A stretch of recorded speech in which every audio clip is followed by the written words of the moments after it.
are, yes, yes. What are we talking about today anyway? I thought we were going to talk about recent legislation on censorship and Canada's, be it resolved, is Canada sliding into autocracy? And something I'd like to throw in, if so, is it manifested mainly in the person of the current Prime Minister, or is it a deeper phenomenon?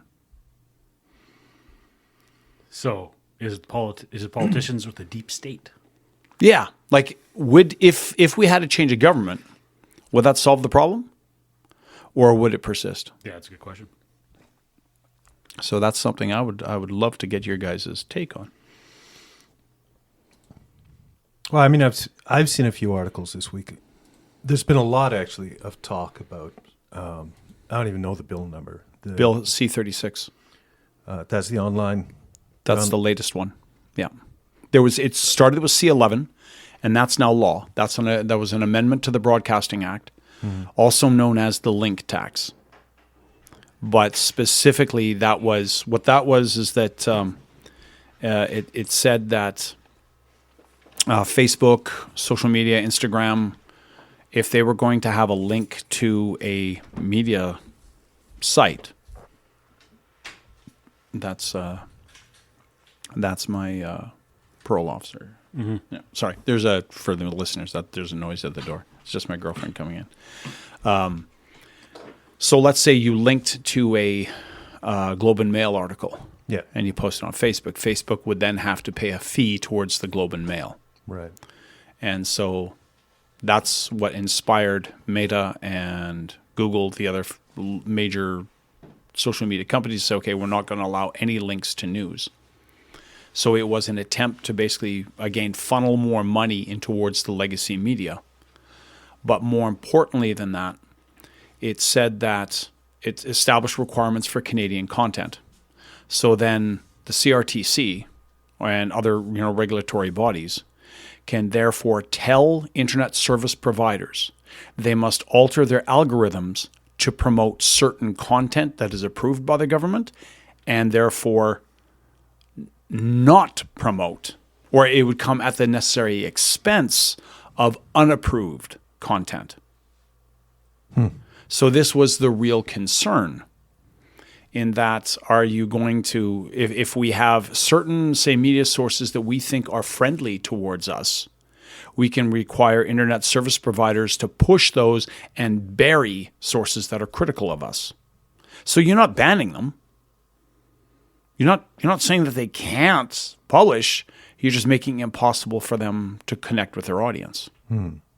So in this, like looking at, I was doing some reading on this on the weekend, and getting ready for this, and I noticed that there are to me a lot of parallels between, say, Canada from 2019 to now, and Russia, say, from 2006 to 2010. Right. Hey, you brought that up this week. And that it seems to be following the same pattern that Putin took. In that first, he co-opted the conventional legacy media. He made them completely dependent upon the Russian government to operate. Right. Now, a lot of them already were state broadcasters. Yeah. Like RT, for example. And there's another one. But he made all of the media, the legacy formal media, completely dependent upon the government to operate, be it in terms of subsidy, be it in terms of permit, be it in terms of just regulation, so that they all now toe the national line because they want to keep operating. Then after he consolidated that front, he did the same thing. And I found, there's a plethora of articles on it that were written by kind of, people trying to sound the alarm back around between 2008 and say 2012, about how he was squeezing out the independents. He wasn't banning them. No. He was just making it exceptionally difficult for them to operate and connect with their audience. And I thought, this is the same pattern that we're seeing here in Canada. Now, do you remember when Justin Trudeau came to Edmonton very recently? Yeah. And there's a radio host. I don't think he works for the local AM radio anymore. I think he got removed, but he does his own web podcast. Yeah. And Trudeau did a very long interview with him. Yep. But there's one particular clip that Trudeau's critics have really latched onto, where Trudeau was saying how he lamented that we used to have, as Canadians, we had an established sort of agreement on facts. That we all got our news from the same sources. We all had an agreed upon concept of what the narrative was. Yeah. And you can understand, like that. But then, as he went on, he kind of hung himself on his own rope, where it was a lament that we used to have a total monopoly on the information space, and we don't anymore, and we don't like it, and now we want it back. Yeah. And of course, it was a very startling, unintentional confession. And of course, all of the alternate media sources have flogged us, shown this clip. Yeah. Because, it definitely kind of reveals that, he is absolutely, no doubt, or they're connecting those dots to say that this is an attempt to stifle independent media. So there's two things there. I'll take the second one that you just said, the connecting of those dots. I'm like, well, if it's not explicit, then connecting of dots is always dangerous, right? Yes. Because that's always filtered through one's own So prism, there's speculation. right? Yeah. The other thing is the way you described it is we want control, right? We want it back. So who's we, right? Because to my mind, we could just be. I'm not saying this is what the Prime Minister was saying. I'm just saying we could be the three of us, Right. reasonable, moderate people. When I You know hear what I mean? that, I take that to mean, say, the Liberal Party and their core constituencies. Yeah, but even The federal Liberals, Liberals, federal Liberals too. Because there's wide divergence when you say Liberal Party. Well, are you talking BC Liberals? Or are you talking Ontario Liberal Party? Well, Or are you talking a federal Liberal Party? we're talking They're very different animals. We're talking in a national context Yeah. right now, so obviously it's the Feds. Yeah, say the Feds. Right? Now, I'm going to tempt fate Okay. by stating what I'm about to state, which is not even Justin Trudeau and the Liberals can be so arrogant as to assume that they're going to be in power all the time. So even if they're saying we want to I don't gain know. control, I don't know, that's bro.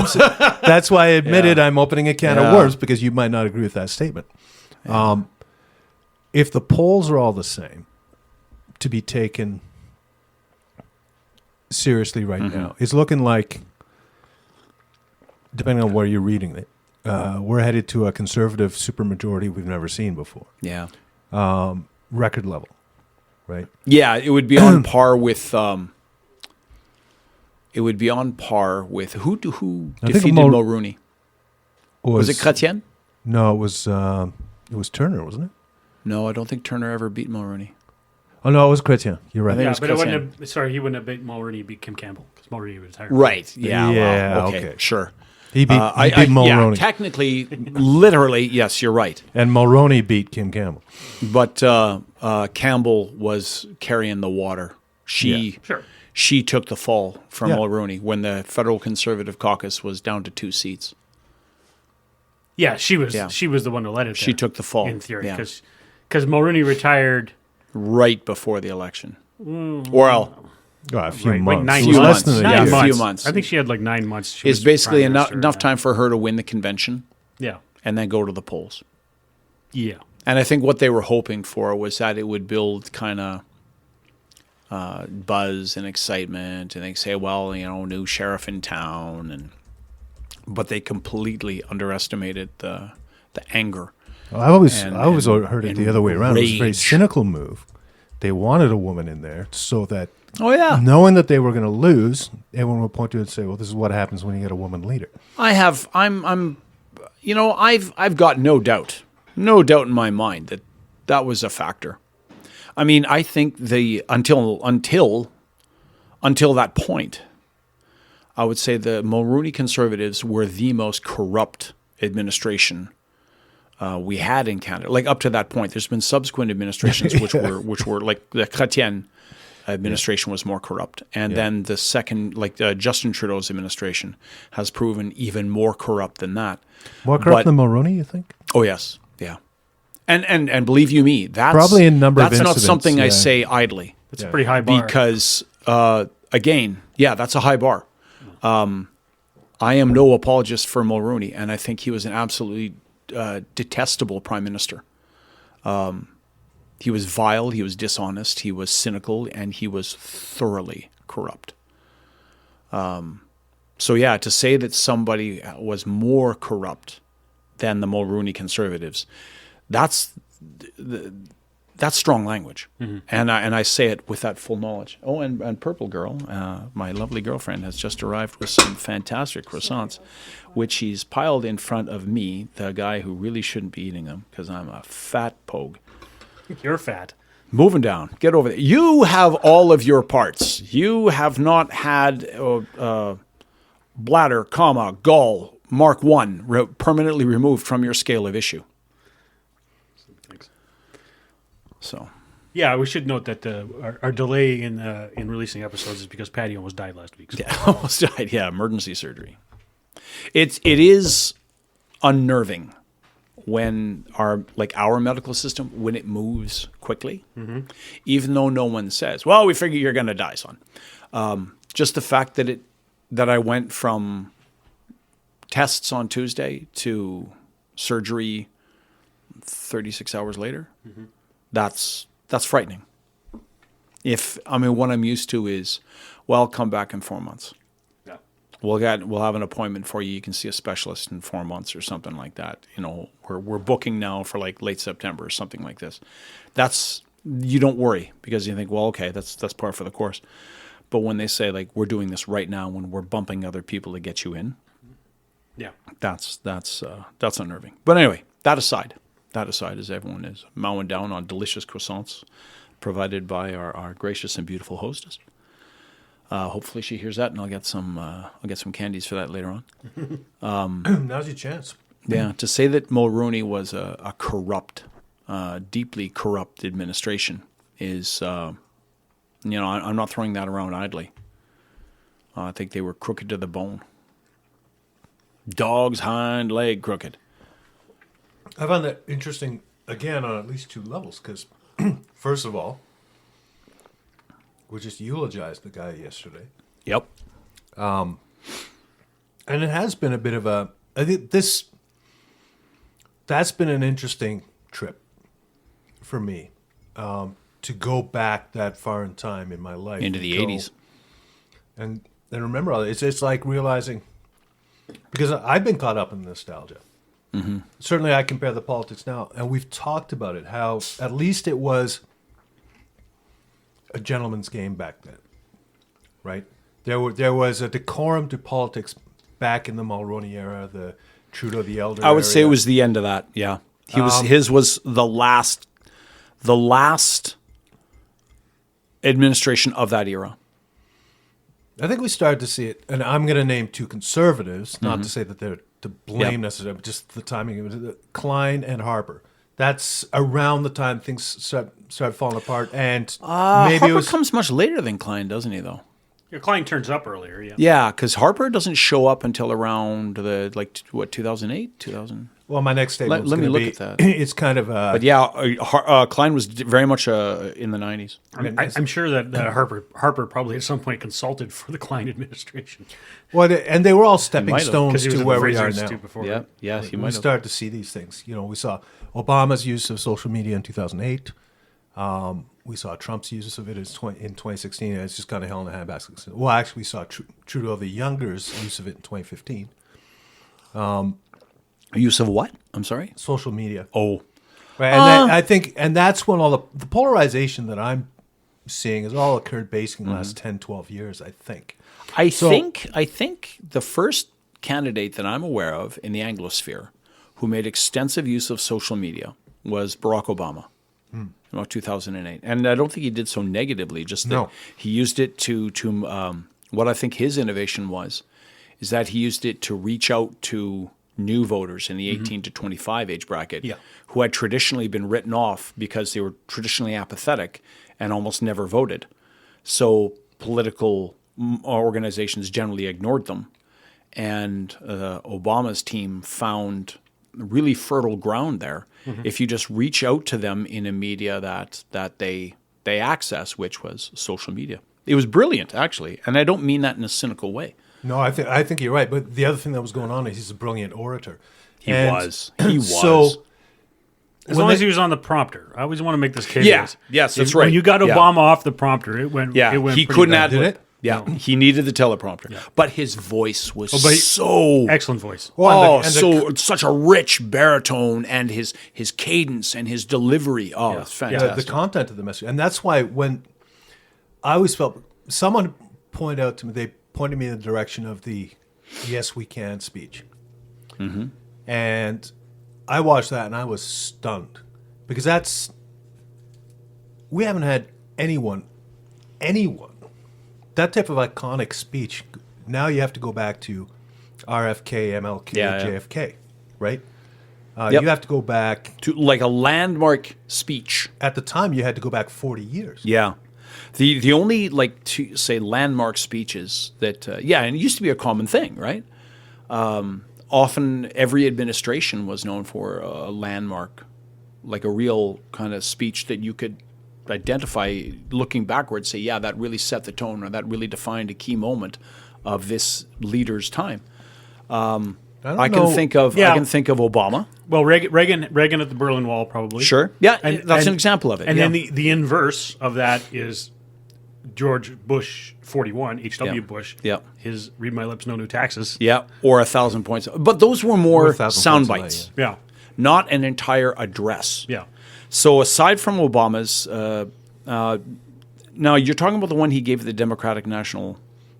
You know what? I convention, will wasn't admit, it? I don't even know where that speech was. I think it was Okay. given in New Hampshire, actually. Yeah, I think it was after the because New Hampshire I'm primary. aware of one he did there, and Well, then the only other one. There was the big Berlin speech as well, too, but I really couldn't remember. The only one I can really remember to say, yeah, that was landmark, was when Tony Blair addressed the Congress after 9/11, and kind of like a "we're in this together" kind of type address. Yeah. But yeah, that's something that's largely passed from the political Yeah, scene. we don't- and that they started talking about how Obama, even before he'd taken office, even before he'd actually achieved anything as a president, Yeah, won they the were Nobel talking- Prize. They were talking about the Nobel Prize, and I felt actually that wasn't totally off the mark, given that speech and the unity it had provided to not just America but the world. For the first time in a long time, the rest of the world was inspired by America. I always took it as a thank God you got, we want to reward America in general for just getting rid of George Bush. That's the way I always interpreted that Nobel Prize. Well, it's funny looking back at Yeah. George W. now. It's Stephen the Harper? same way that we look back at Stephen Harper. It's Stephen Harper was 2006 to 2015. like- yeah, okay. So I'm going to look up Ralph Klein and get his dates. Well, and then the other thing I was going to say about, okay, so we just eulogize him, and part of that nostalgia, to me, it's kind of like, and I am looking back at it through rose-colored glasses to my youth and quitting. It's almost like going, well, I hated Led Zeppelin back then, too. But I like them now, Yeah. right? Yeah, it took me a long time to like Nirvana. Like I remember Nirvana's first appearance on Saturday Night Live. I watched it live, right? And they played "Smells Like Teen Spirit," and I'm like, "What the hell is this?" Because at the time I was a hairband kid. Like I loved the Yeah. hairbands. Yep. Right, and Nirvana "Smells Like Teen Spirit," and that album killed the hairband. Like that Yeah, it was did. that Yep. was the death of the hairband. And I was like, Yep. "What the hell?" So it was like 20 years later. I'm listening to they're playing Nirvana. Like, oh, I guess they're not going anywhere. Yeah. Right? Like, Yep. like I know that I'm making. I remember that performance, and I remember thinking that is a really big sound for a 3-person band. Oh yeah, absolutely. Blew me away. And I didn't get their like aesthetic style. I didn't understand Yeah. it. Like why What, is he grunge? play- I mean, grunge is grunge. No, but Yeah. he, like the way he played too, like because Cobain was like playing his guitar, like people will play their guitars up a little higher, like around the waist. He was playing his guitar was like halfway between Had his it waist. low slung. Yeah. Like Oh, punk style. Yeah. That's Yeah. like Joe Strummer and yeah, Nick but I Jones. didn't know anything about. It's all the guys from the Clash played like Yeah. that. Yeah, I didn't know anything about that. at the Speaking time. of which, like when I was a kid in the 80s, I never really liked Husker Du that much. And then I just didn't like them. yeah. I didn't see them. I just heard them, and it wasn't much for me. But I read this article about, it was one of those clickbait articles, like the top 20 cover songs of all time. Right. And that was on the list. Husker Du's cover of The Byrds is 8 Miles High. And so they just give you a preview of that. And the lead guitarist for Husker Du played very low slung. And I thought, holy cats, that absolutely shreds. I don't like anything else Husker Du does. Like I said, I thought, well, maybe I'll rediscover it. And I clicked on a few other YouTube videos of theirs. And I'm just not a fan of their style. So I don't think it's coincidence that the only song of theirs I like is a cover. But wow, that's a tapper. That's a banger, that one. So, I'm downloading that. Have you guys heard of the band Dr. Feelgood? Dr. Feelgood? Yeah, no. It's a band, Dr. Feelgood. So there's a band in the 70s, pretty successful, about 4 albums, British band. I'll have to show you this after we're done because we're completely off topic here. The lead guitarist was a guy named Wilco Johnson. Wilco Johnson he did a lot of extras acting and bit part acting, so he's probably most famous for being the guy who took off Sean Bean's head at the end of the first season of Game of Thrones. Oh, okay. That's Wilco Johnson. But the way he plays, he had, I saw this, I was watching just this guy I follow on Twitch who breaks down songs by track, so like the drum track, and then here's the bass track, and here's the lead guitar track, and here's the vocal track, and now we'll put them all together, kind of thing, right? And so you do one by one to appreciate how well the structure of it, like he breaks it down. He'd done a song and he didn't do that, but he went on some other tangent, and then so he's on YouTube and showed this, and so watching this on Twitch, watching this guy play, he would play rhythm and lead guitar simultaneously, and he didn't use a pick, and so he would. So it's classical style. Yeah, but rock. But rock and roll. Yeah, but technique. Like a classical technique. Yeah, picking. Using fingers. Yeah, it was crazy. Magic, eh? Yeah, and so I'll have to show him. They were on an old British TV show from the 70s. Like it was like Geordie Nights or something like that. Oh my god. So I'll have to show it to you. But the way he played is just like he's beating this Telecaster like it owes him money, and it just. All right, so censorship. The latest one that's got people really worried, of course, which is, it's kind of dystopian, is C36. I find it interesting that came out because I think last episode we were discussing the Charlie Angus's private members bill, which had elements of this to it. What's in C36? Now, I remember earlier this week we were talking about C26. C36. That's the online. Is the new online. That's the online harms bill? Yeah, online harms, sorry, yeah. All right. Yeah. That one. So ostensibly, it's to protect people from exploitation online, children from online pornographers, online revenge porn, this sort of thing, blackmailing. That's ostensibly what it's about. And that's probably a good 80%. And when you wade through the text, I'd say about 60% is about real legitimate online harms. 20% is kind of like a meaningless pablum, which I suspect is put in there as your standard legalese to make these things incredibly boring and difficult to read, to discourage the average person from going through it. Like a little bit of, legal profession protecting its own jobs there. Right. And then about 20% is a real poison pill, where that's where the really frightening stuff from a civil liberties point of view comes into it. And that's where some of the... Now, I will say I find it really, really interesting that it's difficult to find coverage of this. The only place where I can find real breakdown, line-by-line content of what's dangerous about this bill is on what I think I can safely say it's from fringe news sources. Like the best breakdown I can find, Rebel News. Really? Or the National Observer. When I look at CBC, it's cheerleading. All they talk about is that top 60%. That is it. I would commend to you then. I probably should have done this at the time, but the Full Comment podcast, which is produced by the National Post, is hosted by Brian Lilly. Okay, yeah. He had Ian Runkle on talking about that. And you did mention that. Yeah. Right. Excellent breakdown. And Runkle might have done a breakdown on his own channel on YouTube. Yeah, he Runkle might have. Available. But yeah, he went through it because they did long. Normally that's a half-hour podcast. Yeah. I think they went a full hour. Just on C36. C36. I mean, I was going to say, I've seen some, I think more than one article, but the one I can name is, and I can't believe I'm about to say I read a Conrad Black article, but I did. He's a good writer. He does have great prose. Oh, he did. Yeah. He's Saint actually, divorced he used, from content, great prose. Yeah, he's a great writer. Oh, and he was talking about, as one of his sidebars, he was talking about Brian Mulroney, I think. Mm-hmm. And I can't remember how he worked it in, but he said bowling for the other team or something like that, right? And then in brackets he said, it's a cricket term, folks, right? So I just thought, term, folks, okay. So I found that amusing. I love how like the best writers in the English language are all people Trent doesn't like. Best? Like the people that like the writers most likely to make you need to pursue a thesaurus, right? Like, Right. Like so Conrad Black's one of them. Rex Murphy's another one.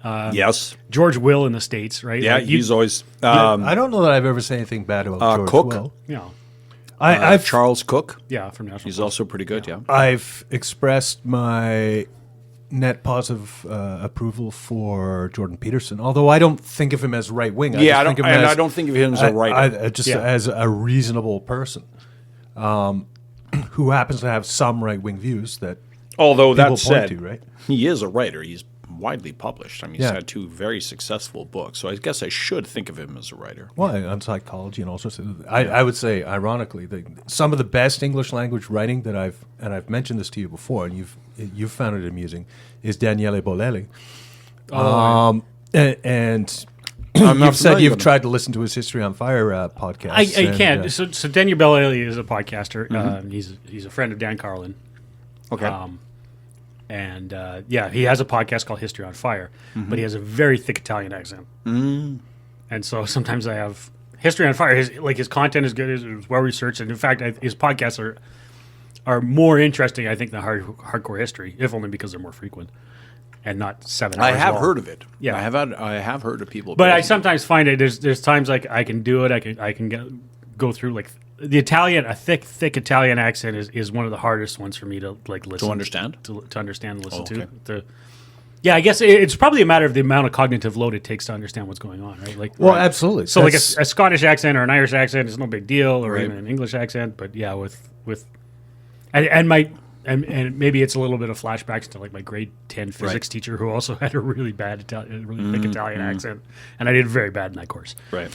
I mean, his grasp, his ability to express thoughts and concepts in the English language Oh in yeah, writing yeah. He's not. It's not like he's not fluent or articulate. is but it's a very stunning. thick accent. I've read paragraphs, like 3-4 paragraphs in a row of his that just build on a concept that is so inspiring. It makes me weep when I think about it. Sometimes it's just amazing.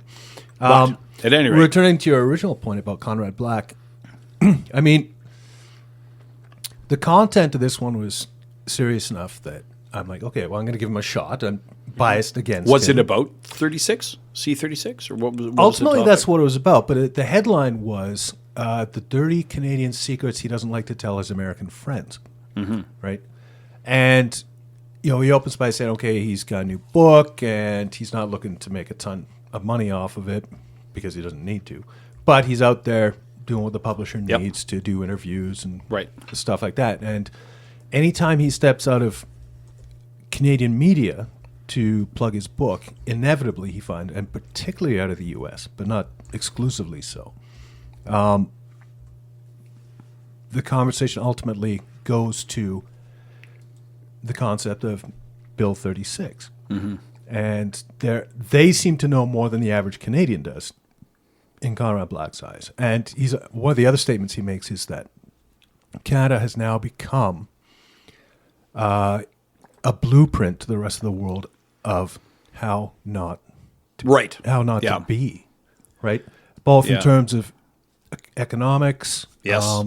In across the board, and Yeah. this in particular, the Yeah. individual freedoms that be it economics, be it social policy, be it foreign policy, be it all that Yeah. stuff.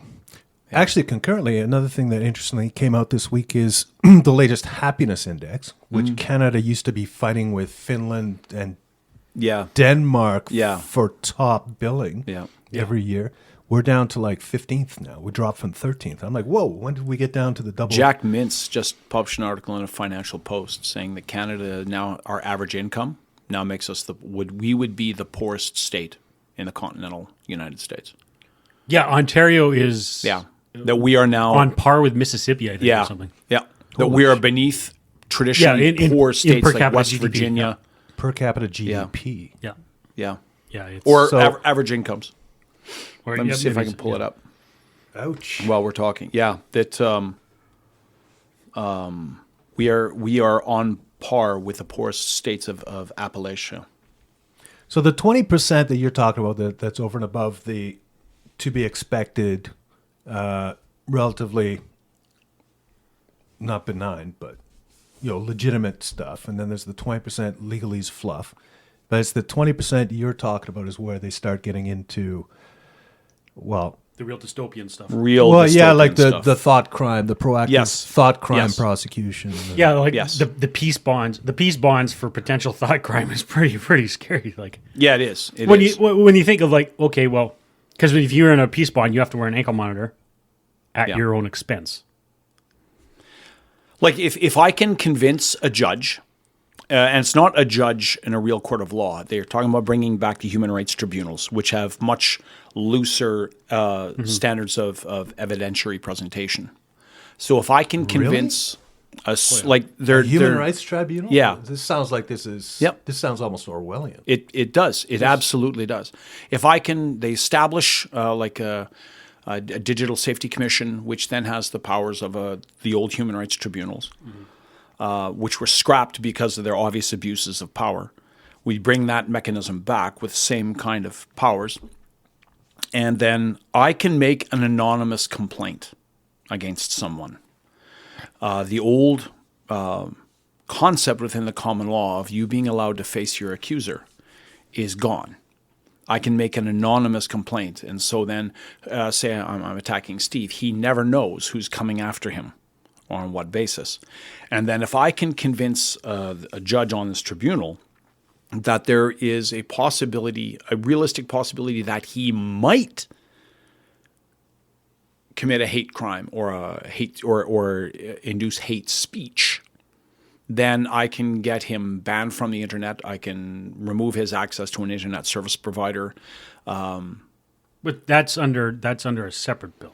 Nope, that's under 36. I thought it was That's- C-26 was the one that was talking about the banning for getting people removed by their ISPs.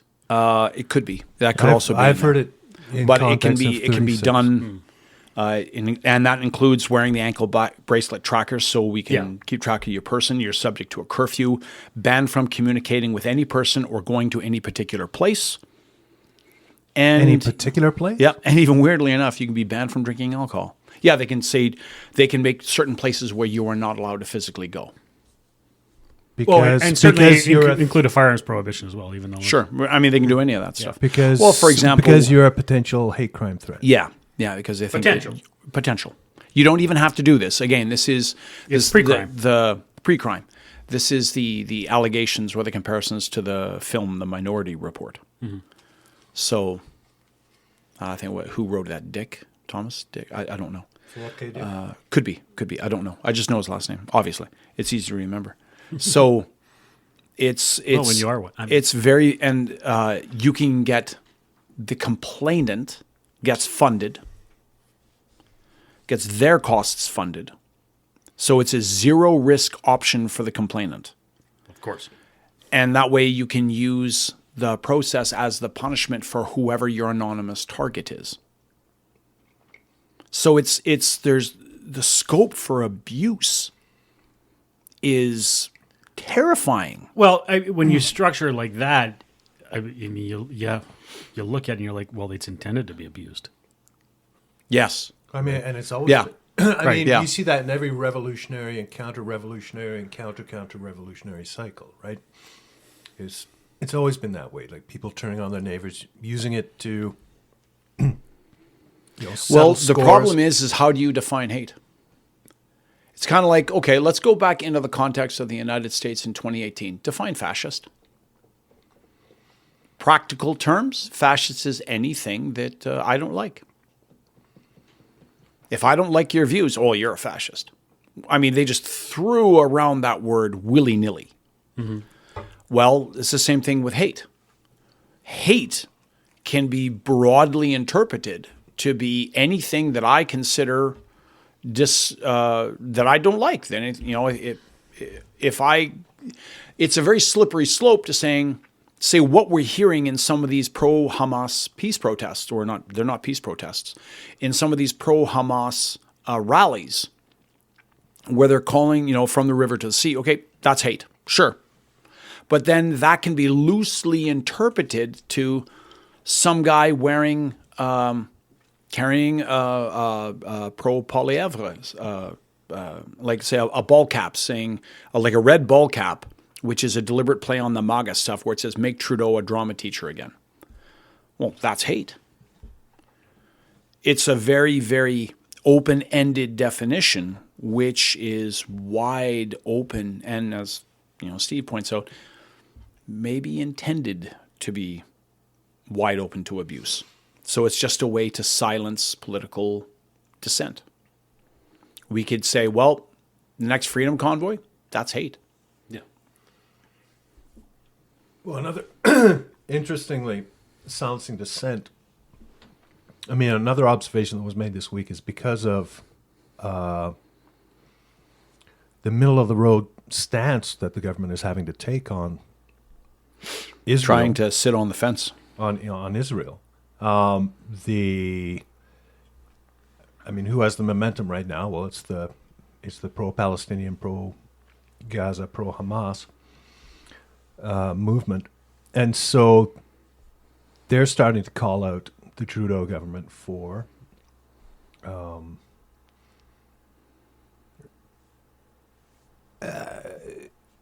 at its worst, supporting genocide, yada, yada, yada, right? So it's funny how that's starting to go that way. We're starting to see that I'm seeing the woke left starting to eat the woke left, right? We've seen a number of examples, but this is getting big.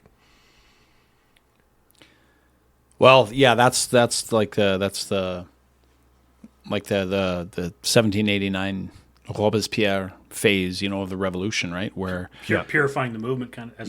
Purifying the movement. Yeah. There you go.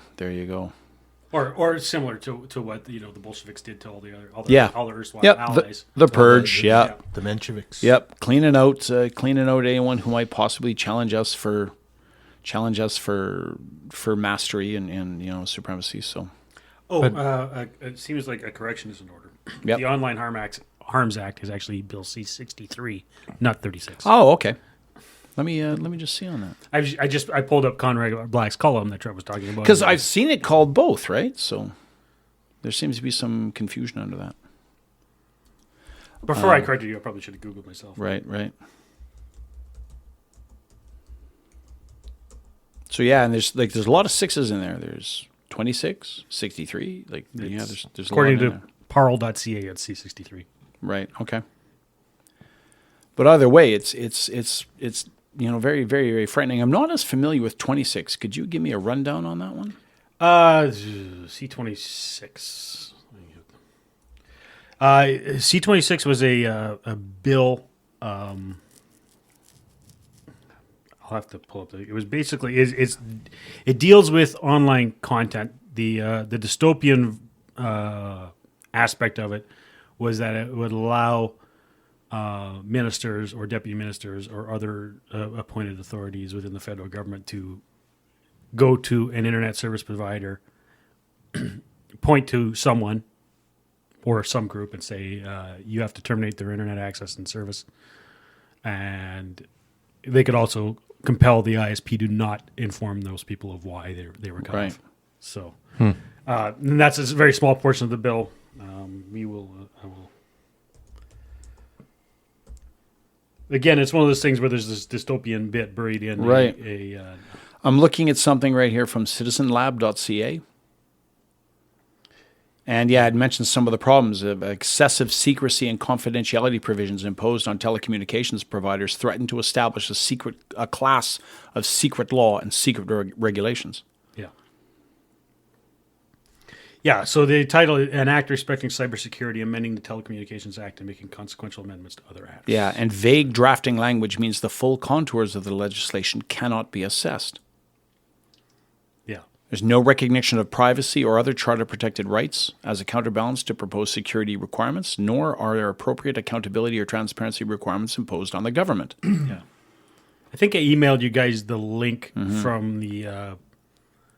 it was specifically the charter statement regarding this bill, because they're when they pass a bill, they have to make a statement about how it doesn't violate the charter, even though it does. Right. Not that the charter's worth much anyway. Yeah, exactly. And we found that one out in 2019. Yeah. And we're going to find out again when the CCFR decision comes down, or the appeal for the CCFR decision comes down. On refresh me again, please. Oh, that's the firearms. Oh, on the Order in Council? Yeah, on the Order in Council and the well, no, because the Order in Council, they already got lost that one, I believe. Yeah. But there was two lawsuits regarding. And I think the other one was respecting property rights and stuff like that, so, which we don't have in this country. God, that's what I hate about the CCFR. They waste millions and millions of dollars on meaningless legal challenges they know for a fact right from the get-go they're not going to win. That's why I refuse to give my money to that organization. Yeah, I think they waste it. I think it's just that, that'll be another episode. Why I hate why I hate some of these pro firearms groups. Okay, so anyway, so back to the topic at hand, which we struggle with mightily as a group. This kind of censorship. So, is this something that we should take seriously? Trent, I turn to you as the resident contrarian. Tell me we're overreacting. Well, as I've said a number of times, that there have been times along the way where I've kind of had to put on my tinfoil hat, or I've certainly been tempted to, just because I'm hanging out with you guys. Come on in. Come on into the pool, buddy. Water's fine. This, and I'm not saying I'm going to do this every time you guys talk about something, but this one in particular... You're reading the signals from the mothership, aren't you?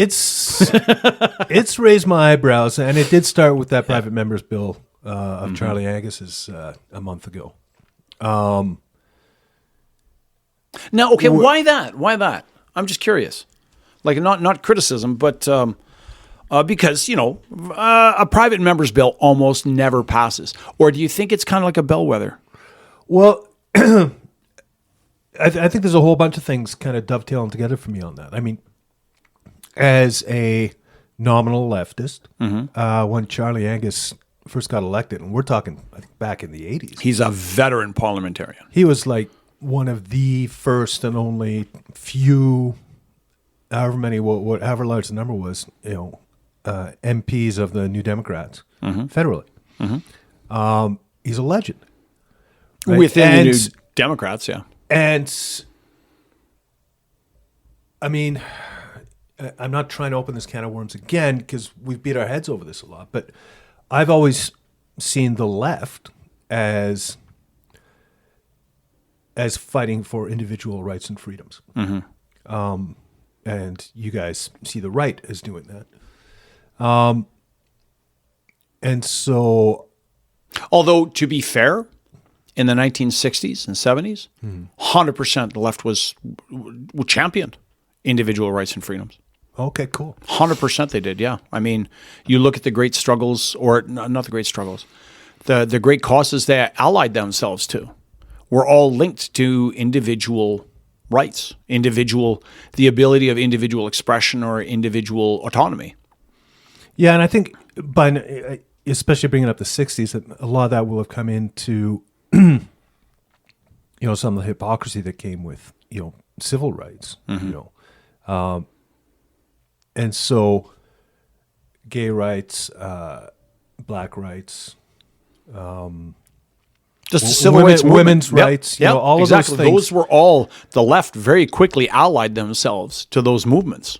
Well, I don't see it as allies. To me, and maybe it's You think they because were, I say, intrinsic? grew up, and I've always considered them intrinsic. Okay, right? fair So, enough. reeling back to the original question you asked, why? So I'm looking at Charlie Angus, and I'm going, okay, because I consider him old left like Right. me. But what was it about that private members bill that really got your attention? Well, it's another theme that we've had going on here, which is, for me, one of the reasons I like Jordan Peterson, and one of the reasons I enjoy isn't the right word. I need something more net neutral, but I find it a very... Say intrigued. You're intrigued by Peterson, maybe? Or? No, that for us, sitting around okay. this table, right? Mm-hmm. It's respectful, informed discourse and dialogue, right? We're having this back and forth. Yeah. And that's one thing I love about Jordan Peterson. Is he's come out, he's basically just set the example and the tone for how to have a rational conversation, Right. and challenged anyone who is incapable of doing that, Right. right? And there's a good half dozen to a dozen examples of that out there. When Charlie Angus came up with this, and Steve and I went back and forth on the examples of it from the CBC, from the National Post, and I think there might have been another in between. I'm not sure. I can't remember. Global Mail, maybe. And the interpretation of that private members bill, like just how benign it was or was not. Right. Yeah, I think- Depends I think- so much on the reporting source. Yeah, because I think we specifically went to CBC and the National Yeah. Post when we looked at it. Yeah, and that's what I've noticed with these telecommunications bills.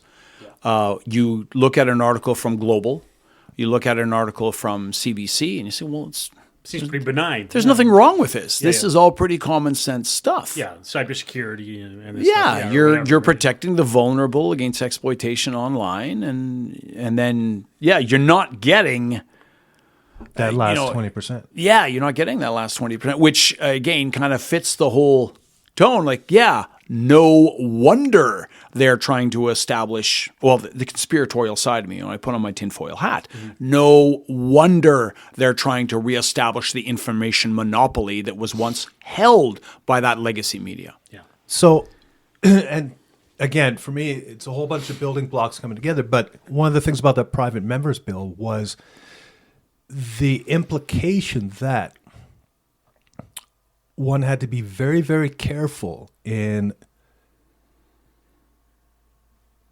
debating climate change.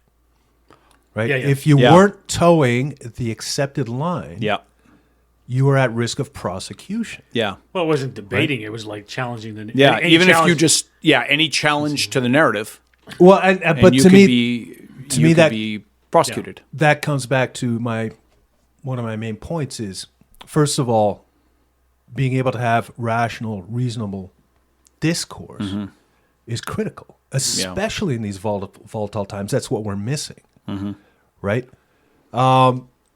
And as we've also discussed coming out of COVID, it is very interesting being able to look at things now. Like COVID hasn't gone away, but it's gone away, Right. right? It's still out there. It's still happening. It's still there. But it's it's not considered as existential as it was before. now we've got Israel and Hamas, Yeah. right? So Yeah. that's what's It's not occupying our considered. minds. It's not considered a crisis and anymore. since then it was, before that it was the Ukraine. So the fact that, to hear some people tell it, even the health services have essentially lumped COVID in with the flu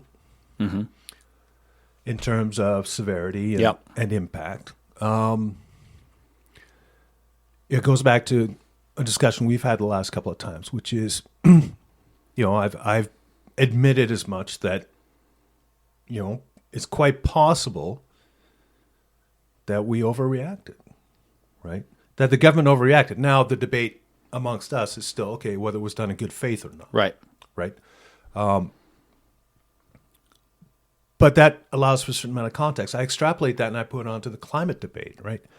And it is one of the disheartening things for me. But again, everyone's so polarized. Everyone's like, you're stupid if you don't think that climate change is happening, and then people at the other end. Say you're stupid if you think it does, you think it is. Right, and there's no room for the discourse in between. And that's where the Charlie Angus thing comes up. I mean, we're not going to get anywhere with this polarization on this or any other issues, but climate change is the big one right now. We need to be able to have discourse on everything. So that's what particularly bugged me about it. And this one's kind of the same. You know, and like you said, hate. What's hate? Well, take hate out of it. Hate is an extension of offense. People are offended by everything these days, which is beginning to bug me more and more. It's like, you know what? Be offended.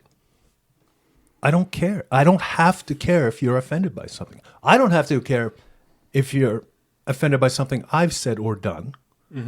Let alone what someone else has said or done. Like your right to be offended is irrelevant to me. You can go ahead and be offended. There's an Australian comedian whose name escapes me, and he's got a clip that makes around on like the YouTube Shorts and the Facebook Shorts, and he's like, Jeff. I don't know, but is he the one who has the really good one on gun control?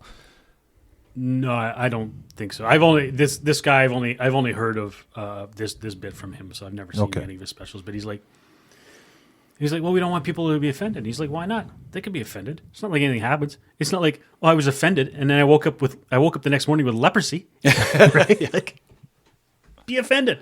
Yeah. Oh, he said this mean thing. So what? Well, he's a cunt. It's not really about being offended. It's about control of That's the just discourse. It. Yeah. The offense is just the tool. Yeah. To use control of it. It's using the very particular North American obsession with politeness and civility and weaponizing it. Well, again, I think it's an Anglo thing more. The hypocrisy. Yeah, it could be, but I can't make that statement for sure about say Australia and New Zealand. And I know for a fact it does not exist in South Africa. Well, sure, it doesn't exist in South Africa. But where down there, they're about as subtle as Mack trucks. Yeah. But I think it's an upper class English thing, right? Could be. Right? Because the English working classes, I don't think we ever really cared about offending anybody. Yeah. Right? No, but they're ready to scrap at the drop of a hat. Yeah. But I think that the middle classes as well. Well, I think it's actually more middle class. Well, the middle and upper classes perhaps, and then that came to North America because it is absolutely a very North American thing, and in Canada, my God, we are well polite to a fault, right? I try the way I explain it to my European friends is that it's an almost Japanese-like obsession with losing face. Yeah. If I make you lose face by say being rude or offending you in some way, I have also lost an equivalent amount because other people have seen what I have done. That our obsession with politeness should be viewed almost in parallel to the better known Japanese concepts of polite discourse. Right. That is our level of obsession with it. Yeah, but I don't think it's been as rigid or structuralized. It's been more of a perhaps not, but it's definitely comparable. An accepted norm. Definitely comparable. It's been my argument for a long time that we don't have that. We cannot claim that anymore. Maybe not anymore. We are a very rude society now. Yeah, maybe not anymore, but we certainly used to be until about, say, 15, 20 years ago. Certainly, again, I think it's even less than that. I'd say it's it's that less same. than 10, I think. It's it's that 10, 12 years. I'm not going to stake my life on that debate position. I'll tell you that much right now. Yeah. Like if you and me went to the Monk debates and I had to defend that one at the cost of losing my house, I'm not taking that debate. Yeah. So yeah, I wouldn't oppose you. Is that what happens in the Monk debates? You risk your house? That's the full contact Monk debate where you risk your house.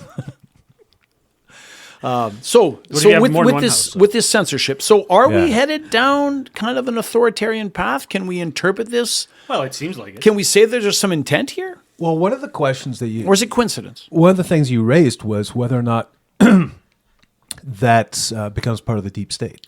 Well, right? Because and this is where rewinding to 40 minutes ago, I think where I was going with this was if the polls are what they are and Poilievre gets in, right? I don't see him leveraging this the way that the current government is seeking to impose it, right? Do you think a Mulrooney would? So that's a litmus test, isn't it? It's Before hard. you bring in any kind of legislation, you kind of think of your worst case scenario, Well, or say like a Ralph Klein. What do you think a Ralph Klein would do with this kind of power? I won't venture to guess. I seeing Ralph Klein as I do as kind of the thin edge of the wedge that's from the right, from the populist. Like you see him as kind of like probably the worst electoral villain you can kind of imagine. No, I would imagine him or Thatcher. No. Well, you No, know what no, I Thatcher- should have done? I should Thatcher, have put I a can- portrait of Ralph right there and Maggie on the that Iron wall. Lady. That's what I should have. Yeah, or maybe on the other side of me. Maggie, I can at least understand. Although she might actually it fall into that nostalgia from the past. Okay. Right? But again, I don't think we're talking apples and apples anymore. Politics have changed so radically. I don't want to distract you from that either. Just like back to the idea, like should we be like say from your viewpoint on the traditional coming from viewing this say through traditional leftist glasses, does this concern you? Actually, I will. When we raise the possibility of a right, as in conservative government, I will say at least this, and this is one of the problems. One of the problems I've had with the right now is that it's populism, and it's very knee jerk. It's very Define populism. It's very radical. I don't know. I find it's. Because I think I'm looking at this. I think left I'm and looking at right this often cup. have different ideas of what gonna say this earlier. populism is. I was going to say this before we even start. This True North, Strong and Free. I used to be very, very proud. I used to be very proud of our national anthem. Yeah.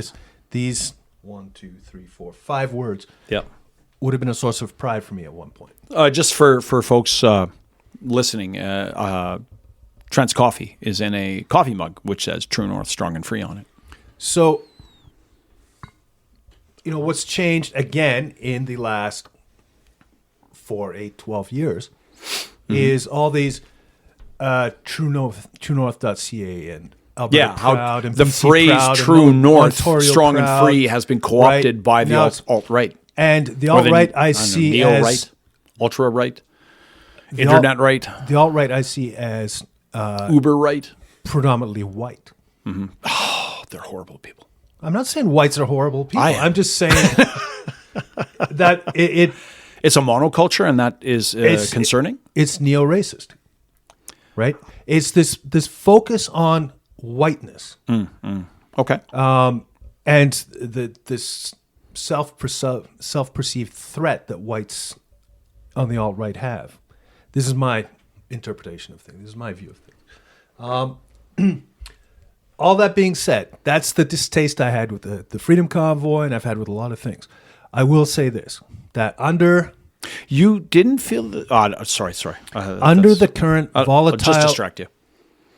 political environment that we're in, the ecosystem that we're in right now, I actually would trust a Klein, trust a Poilievre, if nothing else, not to use the powers inherent. The things that we should be worried about in this, in Bill C, In those three 63, pieces of legislation, yep. right? 63, 36, whatever it is. I don't know. 63. If nothing else, I would see them going, no, these are wrong. Because that's so much part of the discourse these days. So, in that respect,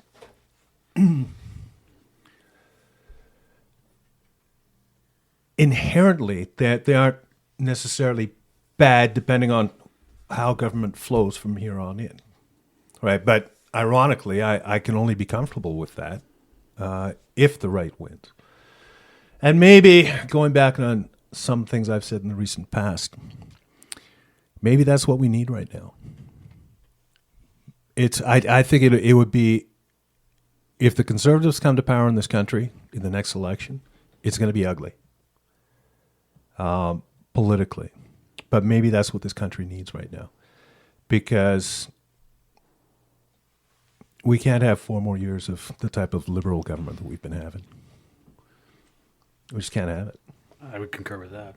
I don't know of anyone, even the most strident progressives, who are willing to defend Trudeau. It seems that all of Trudeau's support is people who are just saying, yes, Trudeau's terrible and he's awful, but they cannot, in good conscience, ever vote Conservative for any reason.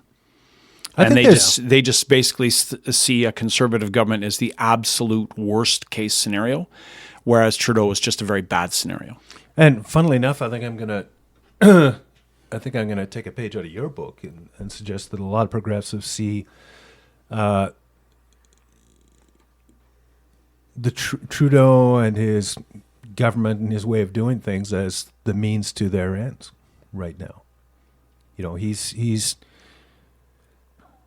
woke nonsense phlegm. Like he's got no substance to him. He's just sound bites and bullshit.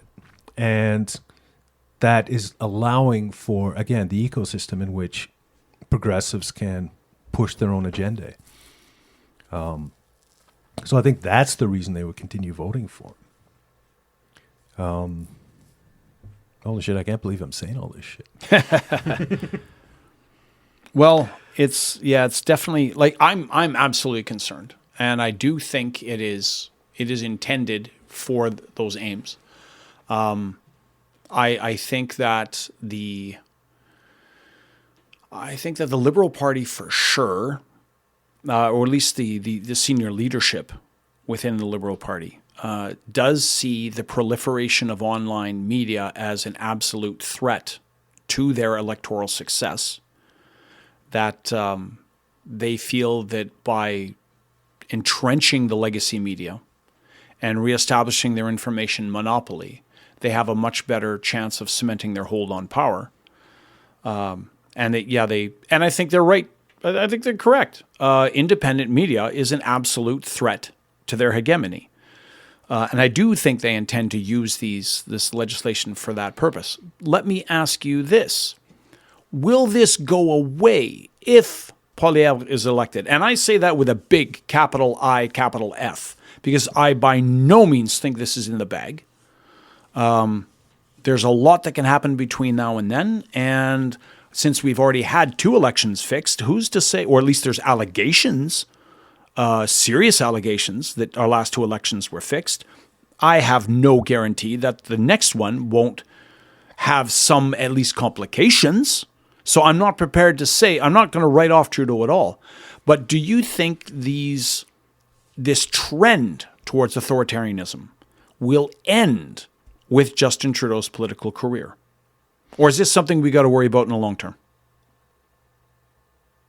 I think I've answered some of that to a certain extent. Mm-hmm. I've got like 3 themes to go with out of what you just said. But a 4th theme that's been occurring to me is poor old Steve over here, mm-hmm. who has been kind enough to provide the infrastructure for these podcasts. Yep.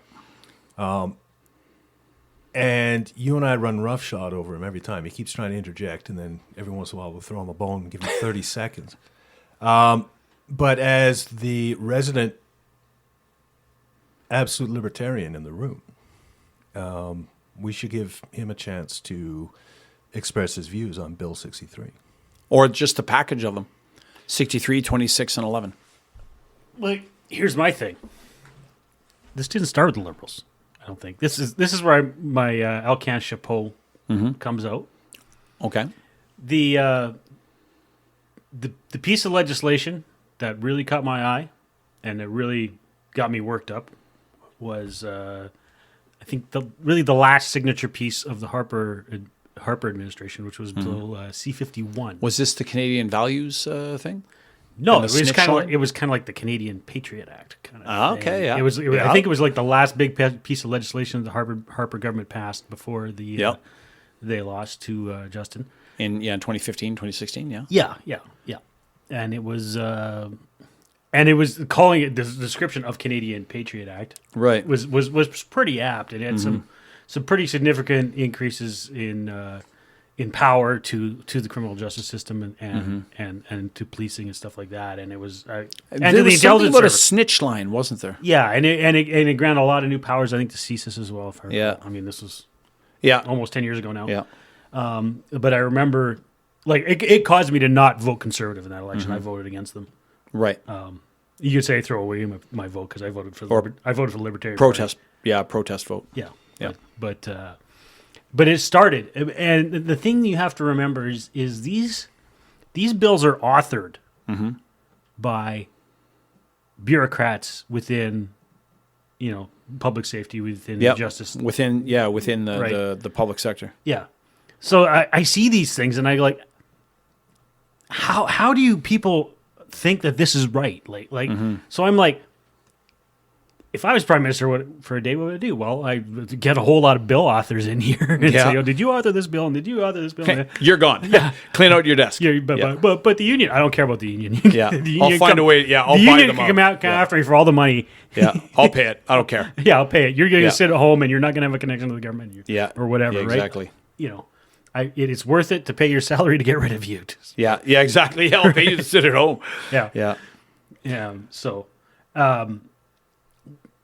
So I think it runs deep. So to your question, does this end when Trudeau goes away?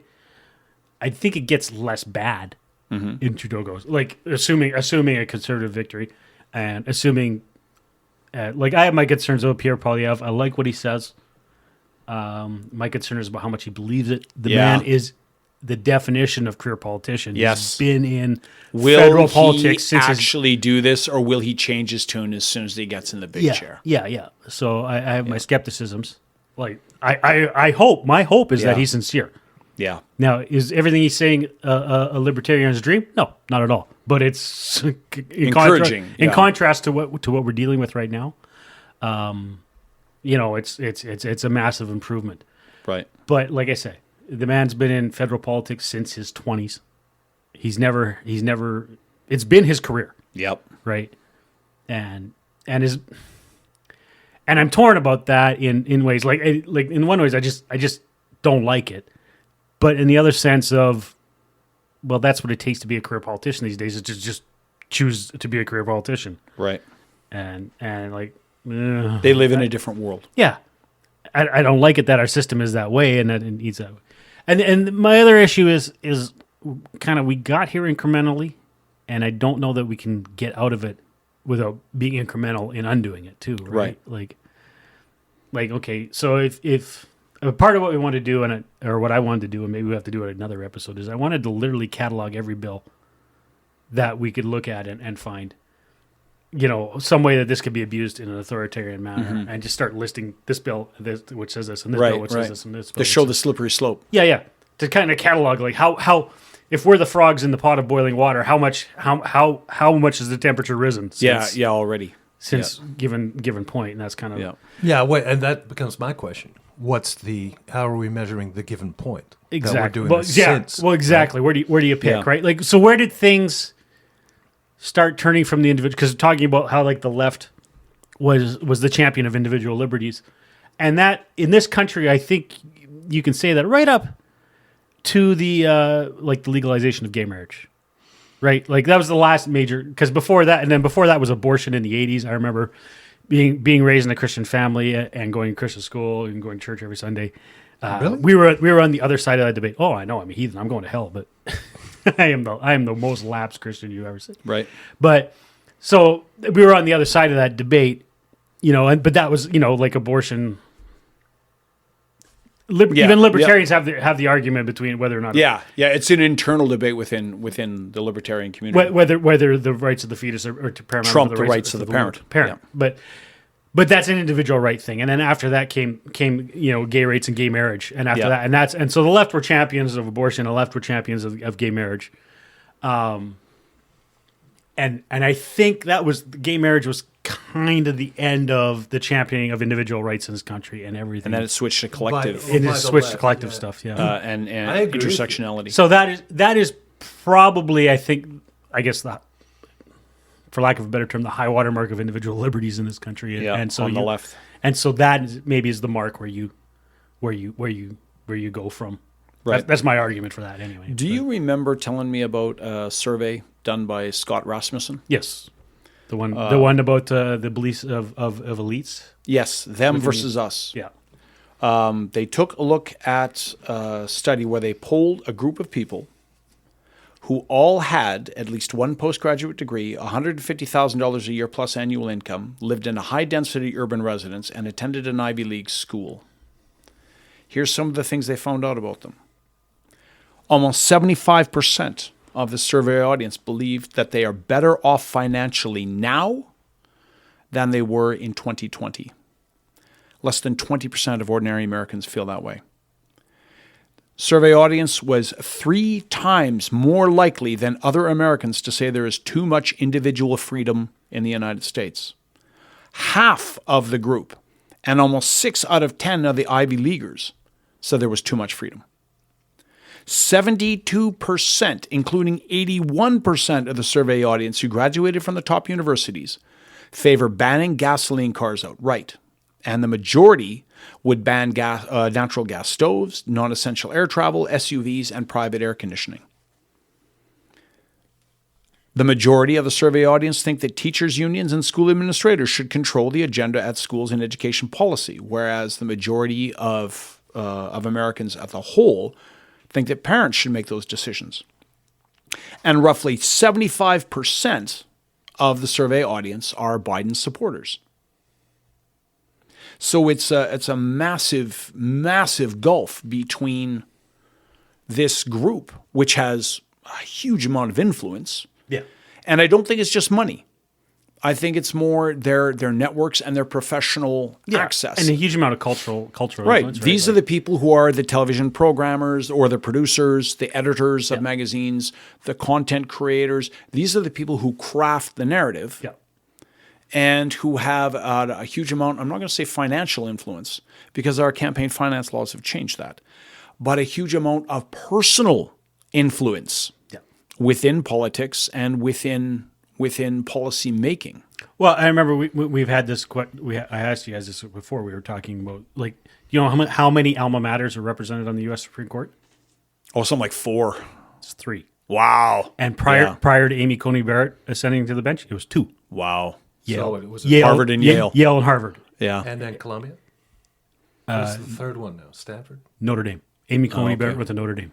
Okay. Really? Yep.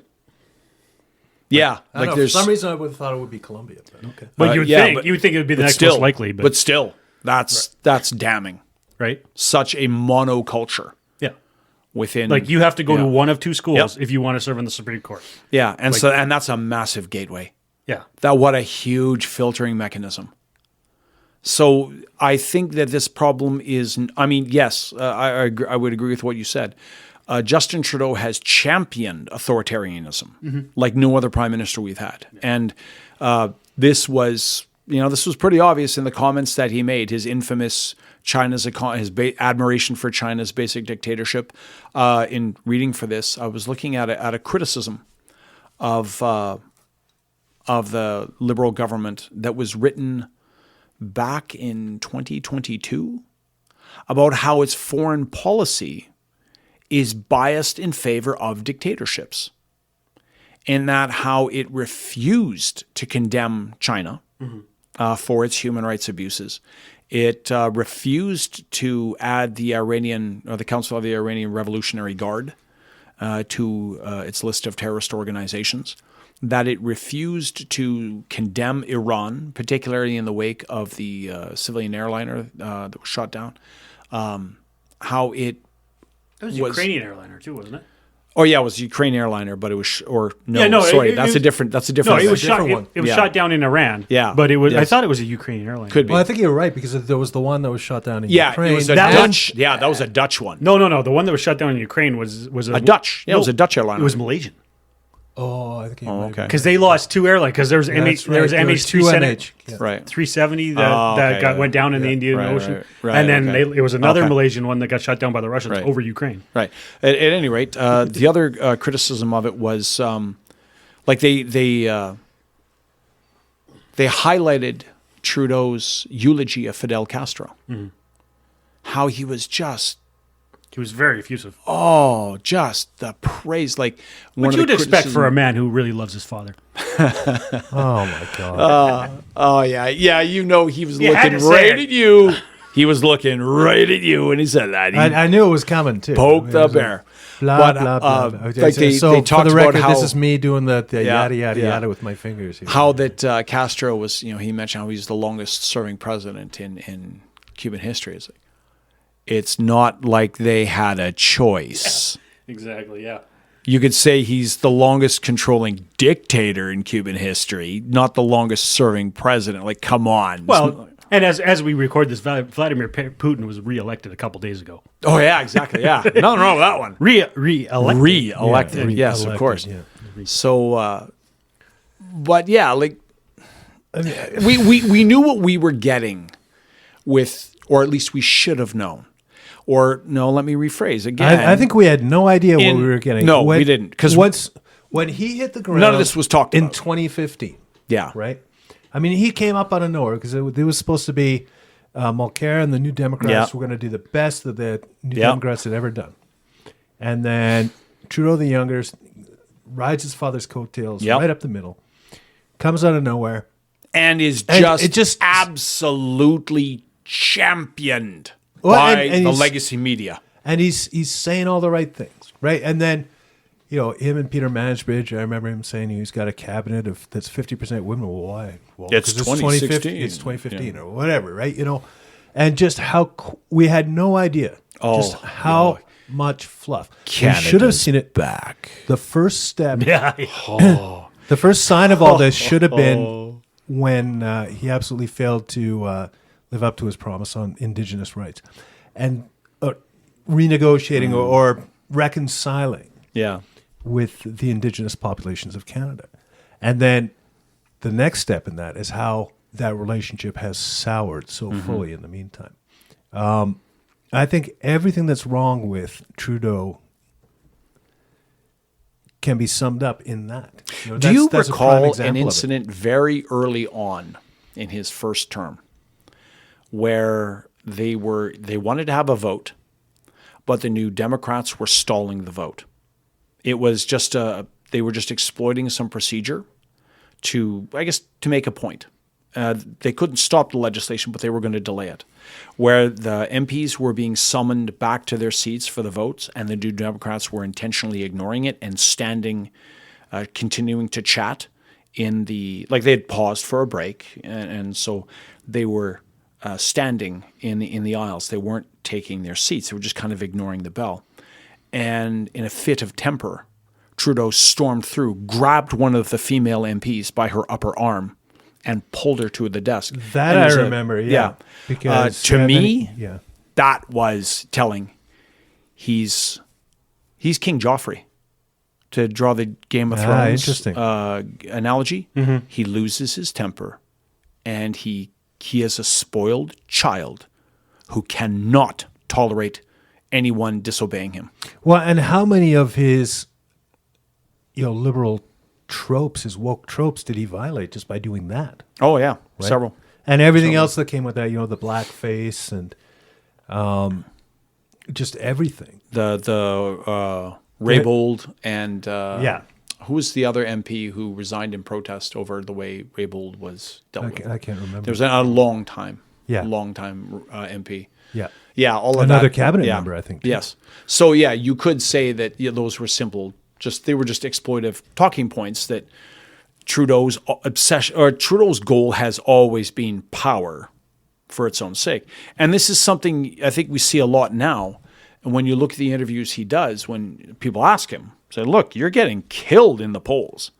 Are you sure you think you can win this election?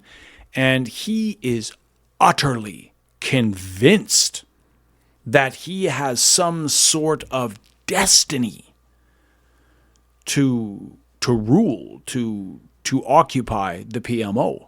He is supremely convinced that he cannot be defeated and that he is somehow chosen by destiny, or he sees himself as a man of destiny. Well, I mean, I can see that coming from the background he does. I Yeah. mean, the Yeah, other it thing makes I can sense. see is him. Unfortunate, but it is makes sense. Him kind of hanging on, at least subconsciously or unconsciously, going, I got to keep this job because if I don't, I got nothing. What am I going to go back to? Teach drama again? He Well, doesn't have to go back to Right. anything. Yeah, he's a millionaire. A $250,000 pension a year, plus yeah. he's a millionaire. Yeah, he's a plus- multimillionaire. he doesn't need to do anything. Yeah, he's fine. It's just that not having power is going to bug him. Yeah. But I do think this is a long-term problem, given that there is a growing constituency of people who feel, a very small group of people who, and the Rasmussen poll, I think, absolutely has parallels within Canada. There's a small group of very wealthy people and very comfortable people who feel they should be managing and directing society without interference from the hoi polloi, who they believe is woefully unqualified to make decisions on a grander scale. And say climate change is a good example of this. Mm-hmm. That they feel that there is a technocratic, I don't want to use the word elite because it just gets overused a lot, but there is a technocratic strata that using their outlook is smarter and more qualified and better educated and more intelligent, and they should not be constrained by the concerns of an uninformed, uneducated, unqualified mass who does not know how to properly evaluate information and make decisions, even if in their own best interest, that this should be reserved to that, I guess, modern day aristocracy. So I think this desire to control society is going to be with us for a while. Well, I think, I mean, we've had this discussion more than once before that, history has always been populated with those elitist groups, right, from left and right. I have this kind of doesn't really fit within our traditional left-right, because what in this what I've just described, what in that would you reconcile with, say, a leftist of 1955? Nothing. But what you're describing is the current. I mean, they've kind of co-opted the left, like they're using the left as their preferred vehicle. But I do not see anything that, say, a Norman Bethune would sign on to in the modern left. Oh, yeah, but okay. You can't go back to the idealisms of the 30s. Why can't I? Especially a Bethune. Why can't I? Right? I mean, we're talking left, right? Yeah. So let's break out the champions. But the left of the 30s was not the same as the left of the 60s. And that's my point. Right? And it's sure as hell not the same. The left of the 1930s is sure as hell not the same of the left of the 2030s. No, absolutely not. They bear no resemblance to one another. No, and well, actually, I'd say there is to a certain extent. Tim Buck would probably get knifed if he showed up at a modern day policy convention of, say, the BC NDP. However, you did see the kind of rabid idealism in a lot of the factions. I love that you brought up Bethune because this brings us back to Spain, right? Those factions and that rabidity, we're seeing it again now, right? So the causes are different, but the mentalities are the same. The intensity, the behavior, passion is the same. behavior is the same, right? The intensity and the passion has never left. But the goals, the way, the end, the desired end has not changed. I mean, the means have not changed, but the end has completely changed. My brain almost fuses sometimes when I hear you speak because it's like I've got 3 or 4 different rabbit holes I want to go down to out of any. We need to get you a notepad. Well, even then, I can only discuss one of them at a time. You only write them down because quick. it actually surprises me every time that you raise the fact that academia is left leaning, right? To me, that's a completely natural thing. That's where thinking goes. That's where thinking occurs. That's such a lovely progressive it's soundbite. And it's again. It's what's the comment about the fish doesn't know it's wet? It's where creation exists. It's where art exists. And that's where you've seen. And again, we got caught up in authoritarian, whether that's right or stuff like that. But who do the Hitlers and the Stalins go to take out? They take out anyone who's different, who thinks differently, right? Yeah. So that's why, I've always contended. It's always been my view that academia is where free thinking does and should occur, which is what makes what's happening right now, the woke left, wrong. Right? This is not my view of either what the left should be. the left or academia, for that matter. Right? Steve was talking about having gone to church. When I went to church, and we're talking about the same timelines. Buddy of mine, when we were 14, we found out there was a United Church that held Sunday service in our school gymnasium. They didn't have a building. They did it in our school gymnasium every Sunday. And they had a youth group for teens. So we were 14. We're like, oh, let's go meet some chicks, right? If I had $1 for every time some guy said to me, "Yeah, I joined the church youth group because there was chicks there," so I'd be buying you guys steak dinner with money left over. So we started going to this place. Now, it turns out that this, at the time, this church was the United Church of all United churches back in the day, right? This was at the spearhead of the social gospel of gay rights. Oh, okay. All those things, and actually, our minister, she was amazing. So hang on, what time frame were we talking about? This 90s? Like 1980. Oh, the 80s. Okay, right. Yep. And I mean, this woman turned me around. She and that whole congregation, social justice was a huge thing, and it was when as we discussed earlier, this is when the elements, the causes of social justice were just. They were required. They were necessary, right? And that revolution ended with gay marriage, in the 90s sometime. Yeah. Right? Yep. And they are actually, that congregation has become kind of my lens through which to view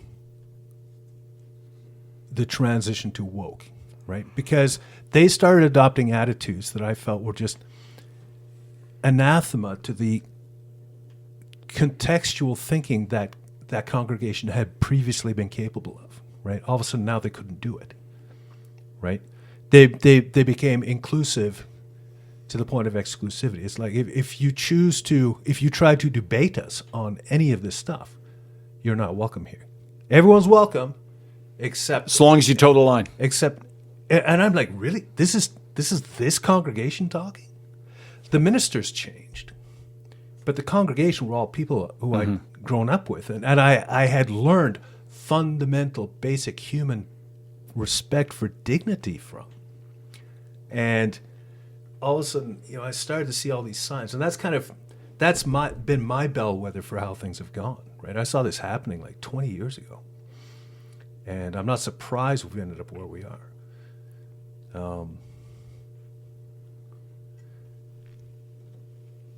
What was the question? Well, just whether or not this is going to is this going to be a long-term problem? I think the long-term problem is, again, the polarization of our. It's a social thing. It's the polarization of our segments of society. And on the left, it's the wokeness. It's populism on both ends. Define populism. Because again, I'm not sure that we are talking about the same thing. For me, it's grassroots. It's what's inherently wrong with populism? Because I see that there's a left-wing populism and there's a right-wing populism. Like, to me, populism is anything that, as you say, it's grassroots, is a pressing concern to the broader electorate, but is not being addressed by the mainstream political establishment. So then a populist politician is someone who is addressing these issues that are considered beyond the pale of the mainstream. For example, Bernie Sanders I would call a left-wing populist, because he wanted to go places in the discussion on healthcare in the United States that the Democratic National Congress, or what do you call it? Yeah, the DNC. The Democratic National Committee. Yeah, committee. The brain trust, the mainstream of the Democratic Party was not willing to do. Like it was Bernie Sanders who said, no, let's talk single payer. Let's talk about it right now. And let's talk about, let's go after the Second Amendment. Let's stop pussyfooting around the periphery of this and go right to it. And of course, he had a very large constituency within the Democratic Party. So I see him as an example of left-wing populism. He was talking about something that mattered at the ground level, but would not be addressed by the mainstream. Interesting. So, like on the right, immigration is it's moving mainstream now. The Overton window is shifting. But traditionally, right-wing populism, particularly in Europe, were parties that were willing to discuss immigration. Whereas your traditional, what you could say maybe call the parties of the right, in at least the European context, your Christian Democrats, for example, they refused to challenge the contemporary narrative on immigration. So then you had these populist right-wing movements that wanted to go after that. So that's where, when you say populism, that's the lens I'm looking through. Are we on the same page on that? I think yes. Okay. I think fundamentally yes, because and it's interesting. I was actually cursing you internally because where you started bastard! was you found not only you found a left wing example of it and a very positive one in Bernie Sanders. I'm and sorry, healthcare, right? Do you want me to go back? Do you want me to revise that? I'm like fuck. Right? But that's, let me think of something else. Let me think of something really inflammatory for you. But I would put some meat on that bone. I would say from the left, the populism has gotten uglier, both in terms of the messaging and the cause. Right, the right. I would agree with you wholeheartedly. I'm glad you actually used the European example, and I think that's more what I think of when I think of populism. I think of populism as politically, when it comes to politics, generally negative and ugly. Why is that? Well, is it because it's more emotional, perhaps, or okay? Let me just and talk not about say based on reason, behavior of groups of Okay. people, right? So, and you can use like a concert or a soccer game, as a thing, right? It can be only calm people go there. It can be. It can Soccer be. games. So imagine Feyenoord. It can be an amazing experience for a whole stadium full of people. Right. Right? Like what some of the most moving stuff. Amazing is an appropriate word. If I go, I've gone to U2 concerts, Yeah. right? And then singing Pride in the Name of Love. Right. With a whole stadium full of people. It's fucking intensely moving. Right? It is an amazingly positive experience. And the Rangers-Celtic match in Glasgow can also be an amazing, moving experience, but for entirely different reasons. The other way. So where I'm going with this is, okay, that's my starting point to the answer, which is people in groups can be very, like, it can be an amazingly cathartic, mind-blowingly wonderful experience. Or it can be the reverse. It can be Rwanda. Right? It can be Rwanda. It can be it can be something stupid like a riot on White Ave on Canada Day. Right? People can get up to some stupid shit all together as a group. Right? And I find, as a rule, populism is more negative than is positive. I remember the first Canada Day riot with much more fondness than you do. But then again, I was there. I was not there. You were a participant. I was shocked. Because we talk about how Canadians have a view of themselves and how we're polite and we're well-behaved and all these things, right?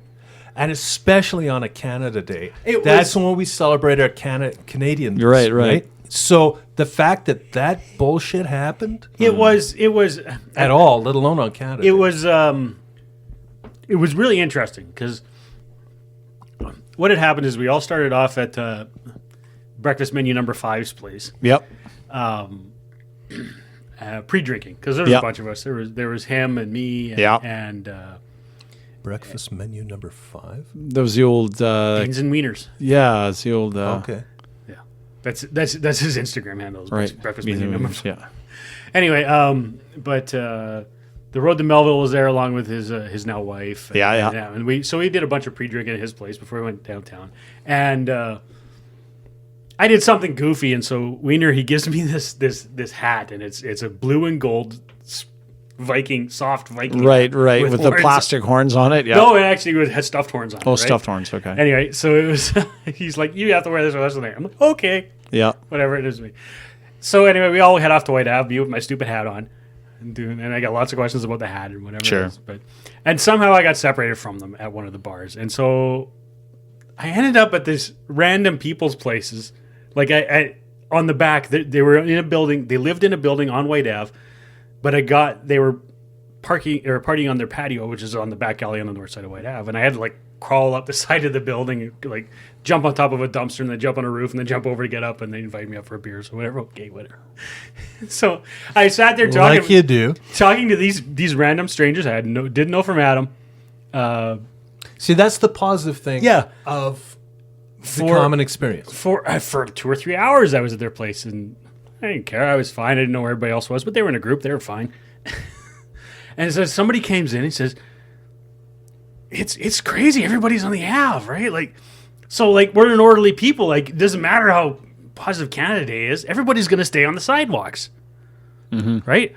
So I hop down and walk around and look, and yeah, the street is full of people. Yeah. But nothing's happening. Everybody's It's just a crowd. Yeah. it's just a crowd, and everybody's having fun. And then some jerk down towards like a block away. I could still see them do it. And somehow in the middle of this crowd, randomly, I run into everybody. I run into Wiener and Right, Bill and right. all these screws. I find them. They're like, Yeah. where you been? Oh, I was partying with these people. And so we're just having a good time. And the next thing you know, we can see it happen. Somebody down by, like between 108th and 109th Street, lifts up one of the concrete, or two guys lift up one of the concrete garbage cans. Yeah. Wing it through a window. Oh man. And that's when it started. And that's when it started. And that was kind of, and it didn't really seem to escalate. I think some people, people in that area, maybe rolled some cars over or something, and probably some people looted the business because hey, they were open. But like where we were, everybody was just like, standing, a block away because we were. It was fairly benign. was fairly benign. As you It went was- further east. Yeah, it was just further west actually. Sorry. Yeah, sorry. I East. said between 103rd and 104th Street. Was where it happened. Where it happened. Yeah. Okay, so if you And went closer to the university, it was we were more closer to benign. the university, Yeah. further west, close to the university. And it was just, so like where we were, there was nobody was Right. breaking windows, nobody was there. It was just a bunch of people on the street having a good time. Yeah. And the blocks away, but then we're like, oh, hey, there's tear gas. Oh, I guess it's time to go. Yeah, right? time to go. But We actually recognize that smell. well, you could hear the launchers and you could see, Yeah. Yeah. time to go. Well, See, this and you raised the European thing, which is immigration, right? And this is where populism gets ugly, right? Because especially in Europe, when you're talking immigration, you're talking race. When you're talking race, you're talking racism. There's a lot of it there, right? It's no or coincidence. ethnic identity questions. Yeah. So Is that because, sorry to interrupt you, is that because Steve's interrupting us. What the hell? Fuck you. I'll cut your mic. In Europe, each country is its own ethnicity, right? That's right. Like a Frenchman is It's a nation state. is ethnically different from a German, Yes. who is ethnically different from a Pole, who is Yes. ethnically different from a Slovak or a Czech Yes. or a Romanian. Yes. Right? So these nations are ethnic at their core. Yes. Right? In England is kind of the virtual melting pot because, there's Normans and Anglo-Saxons and then the But they don't English. see it that way now. No, I no. mean, Actually, you got I saw- the pre-Celts and the Celts. England does, especially. I think it's more to do with its experience of empire. Yeah. It has much more experience in interacting with other cultures, so it was better at doing it. I think England was better able to accommodate newcomers because of that experience. Yeah. Well, but you'd think the same argument would be possible for France, And I because think, of its empire Yeah. in Africa. And I think largely it was, for the most part. So who was it? Daryl Cooper, I think, said this. Just there He was might a have been tipping quoting point somebody. that was reached. England, the difference between the French Empire and the British Empire they had very different reasons Yeah. for expansion. Yes. And different approaches to governance. So, yes, but the English when they expanded, they were worried about the economics of it. How are we going to economically exploit this thing? Yeah. Whereas the French are very much worried about how's this going to look on the map.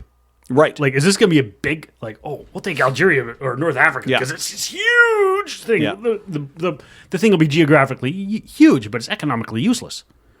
Right? The Brits took India because there was a lot Because to it was exploit in India. economically useful, Right? yeah. South Africa was full of resources, right? Yeah.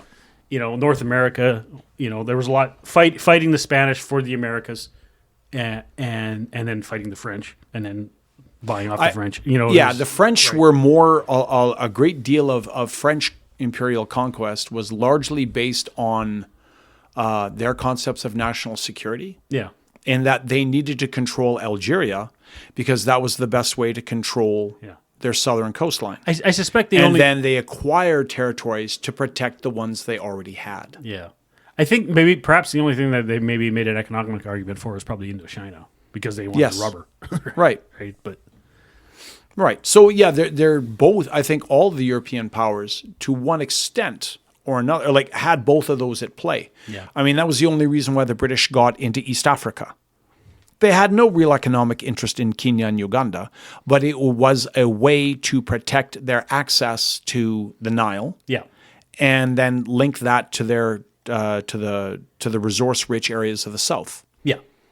So, But that's still fundamentally economic. fundamentally economic, but those conquests were taken as security of economic interests. Yeah. Whereas the French said, well, yeah, a majority of their stuff was security, Yeah.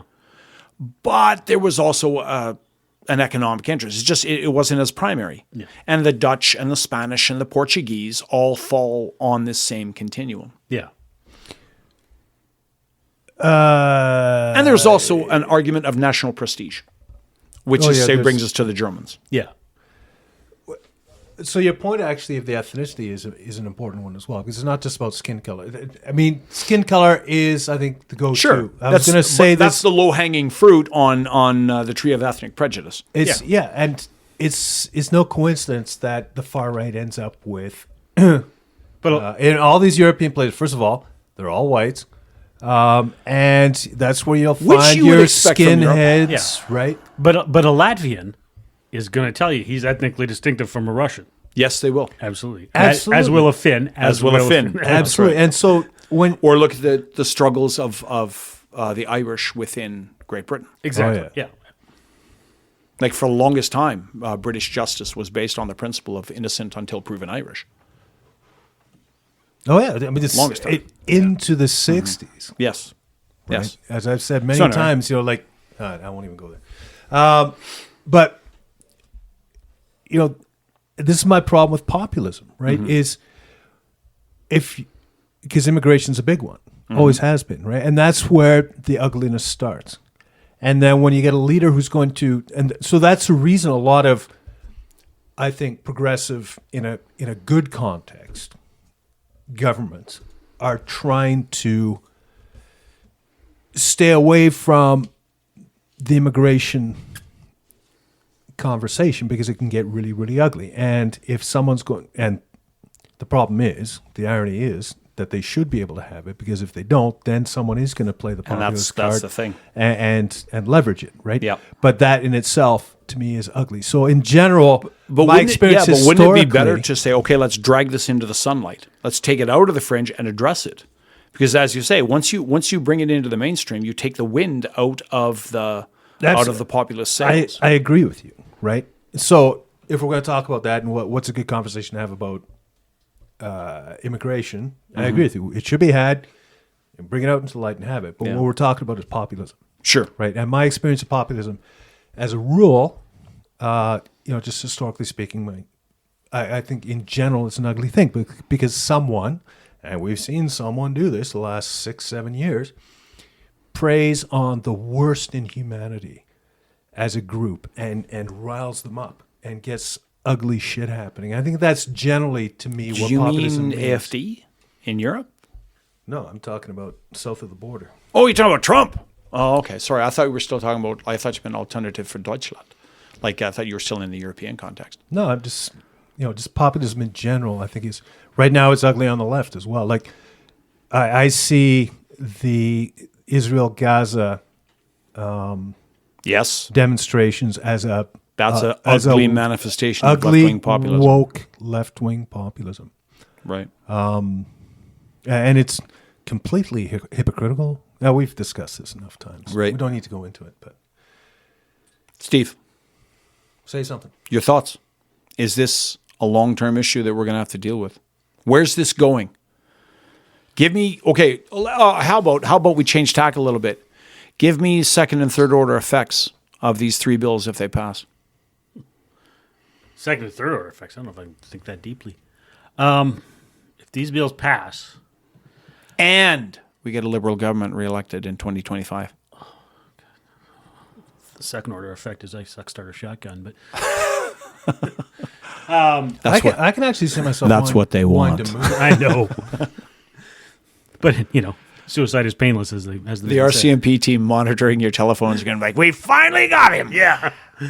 No, yeah, no, well, I mean, especially with C-63 and bringing back the tribunals and monetizing the prosecution that they spend, Yep. And all that stuff. That it just means it will be, it will control speech, right? Like, I mean, how we would be dragged up in, I mean, other than nobody listens to this podcast. Right. But as soon as Eventually- three people start, Yeah. one of them's going to shut us down. Eventually, yeah, exactly, Yeah. right? Yeah. So, were those things to happen hypothetically? Trent will have to just talk alone because you and I both have No, ankle no. monitors. No, and no. we won't be allowed to Oh, leave fuck our no, residence. It'll be guilt by association, right? He'll be canceled. Oh, by that's right. Yeah, you He will. will be canceled by association. I've Yeah, guilt expressed by association, that's right. some common. We'll all be in line together at the food bank because we won't be able Yeah, to make won't be able money. to- won't have our jobs. We'll be Yeah. demonetized, and Yeah. and, so presumably our social credit scores. Yeah. How far away do you think we are from that? If those two conditions are in place, these things all pass into law, and we get a new Liberal Democrat majority in 2025. social credit scores. Yeah. How I far don't are see, we from I don't that? see us pulling that off. Well, you really? Why not? Like, it's already kind of halfway there. It's already kind of halfway there. It's like the infrastructure is being put in place. It's right. socially, right? There's the social infrastructure is there, if not the Yep. legal infrastructure, And right? yeah, it's And- coming with and these the technical with these bills. And the technical infrastructure is there, right? Okay, so I'm going to change tack here. So, Okay. I mean, I know we're in Alcan Chapeau territory here for Yeah. you, but So, where do Steve and Patty recommend Trent moves to?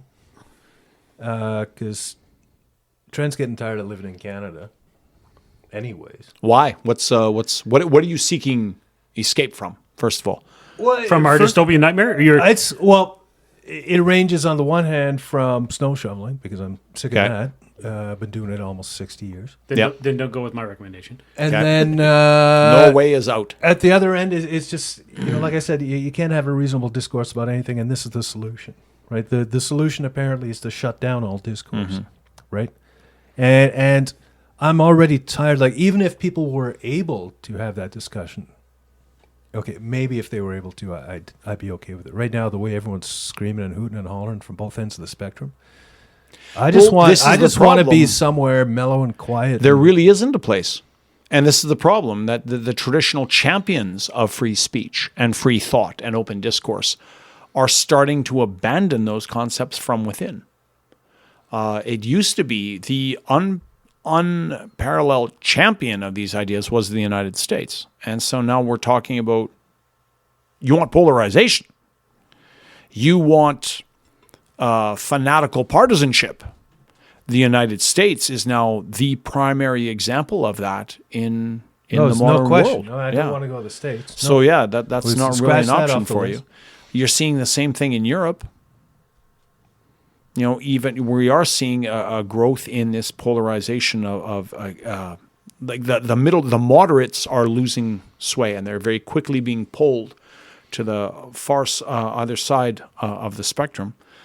So yeah, there's really no one place that I would go where I could say that, yeah, this place is still a bastion of free speech and individual liberty. And this is what's kind of the concern for everyone. Yeah. Like there's lots of places you can go if you don't want any free speech whatsoever.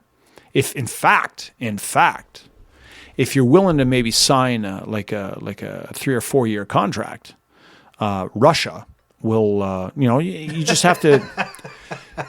You've got military experience, so it'll be easier for you. You just got to, be a little kontraktniki for, I don't know, a couple of years. There's some business they need to get finished. Once that's done, and survive those. You'll probably get an apartment in St. Petersburg somewhere, Right if on. you live. Might be a couple of meat waves you got to get through, but whatever. And Whatever. don't ask for a place in Sochi, man. You're just Don't. That'll come later. yeah. So yeah, if you're really big on authoritarianism, there's lots of places I can recommend. Yeah. The problem is that that's kind of the direction that everyone is headed to right now. There is no refuge from it. It's got to be somewhere. Well- Every place is shifting further Yeah. I mean, there's 200 there's nations left on this in planet. There's gotta be somewhere. its discourse. there are places that are bucking the trend, but for how long, who knows? Like what? Like how successful is Mila going to be in Argentina? Oh yeah, Right? Yeah, exactly.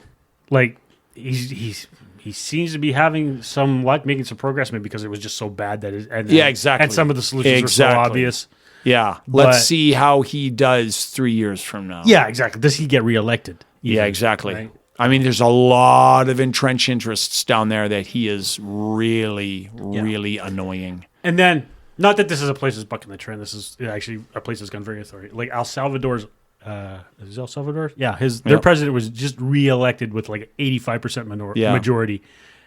And he made a meaningful improvement to people's lives, but he did it in a very authoritarian way. Yeah, but that was on the crime front, wasn't it? yeah. Yeah. Yeah, he radically lowered crime, Yeah. essentially by massively increasing the prison population. Yep. And just like grabbing And getting the rest of them to leave. grabbing Yep. grabbing everyone with a gang affiliation and throwing them in prison. Yeah. Yeah, exactly. Habeas corpus? We don't need that. Yeah. Yeah. And suddenly the crime went down. Absolutely, Sure did. because they're all in prison. They're all in prison. It's not like they didn't know who these people were, but Yeah. the whole process is kind of important. Kind Yes, of crowd it is, actually, yes. that I Yes, count it myself is. a part of. It's not really a great way to go about it. Right. Yeah, exactly. When the house is on fire, then okay, you can take these really radical measures. But when the fire is put out and Yeah. you've rebuilt the house, those radical measures are still going to be in place. Exactly. Right. And again, they're always used for other purposes. And it has worked less well. Like was it Maduro? The guy in the Philippines, is it Maduro? No, Maduro is he's Venezuela. You keep talking. I'm going to look it up for you. Duterte. Yeah, Duarte. Duterte. Yeah, Could be he's the box, tried yeah. similar things in the Philippines. I think with less success. But the Philippines is a much harder place to do that because it's so spread out and it's all islands. It's all islands, yeah. So, but and he says things about like, well, like people are gonna have to take some of their self defense in their own hands, and if the crime gangs come for you, shoot them, get in gunfights with them or whatever. Like everybody get guns. Yeah, Duterte. Yeah. Well, so I mean, another article this week along the same lines, right? So some Toronto cop gained worldwide notoriety this week because he was giving some speech to a community Yeah, organization. He was said something about, listen, if someone breaks into your house, they're only there to steal your car. Right. So leave your car keys. Leave your car keys by the door. by the door. They're just going to take your keys and fuck off with your car. Right. Yeah. And now everyone's in uproar about Oh, that yeah. because we can't talk about the realism of things.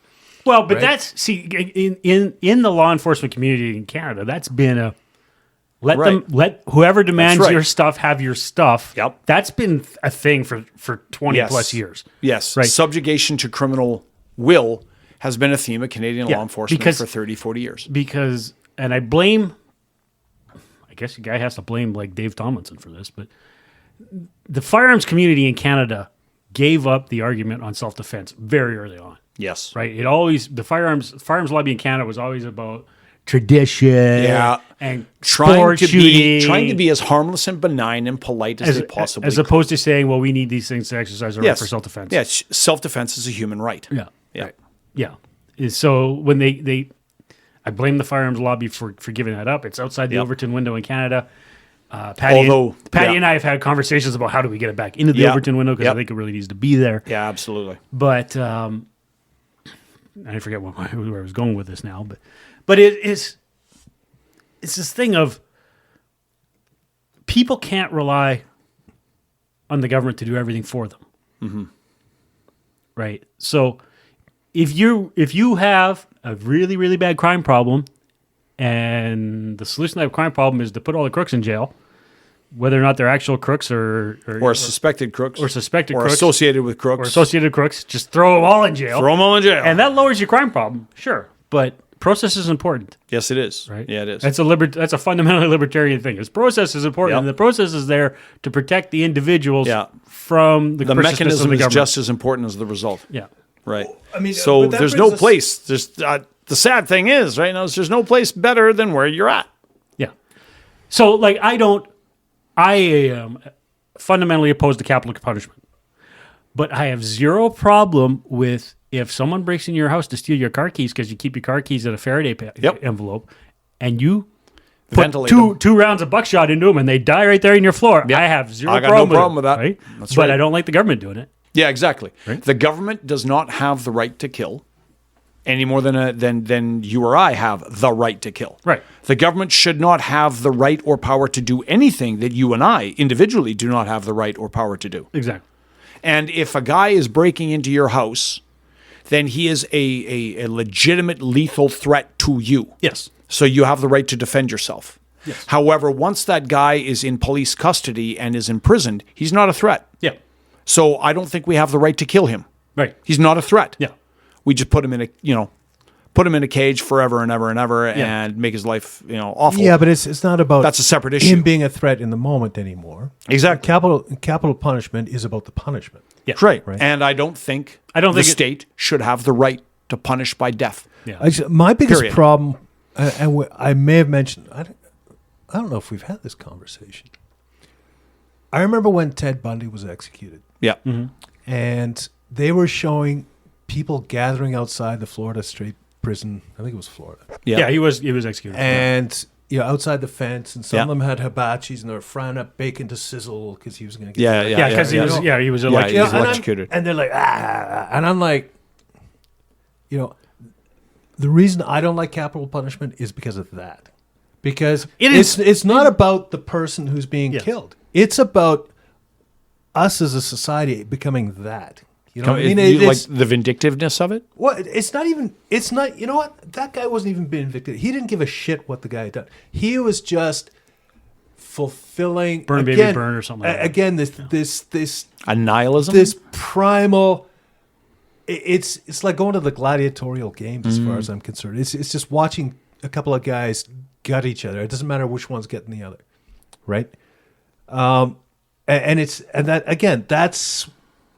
That's where populism is for me. It's that fucking ugliness, and populist leaders tend to exploit that shit, right?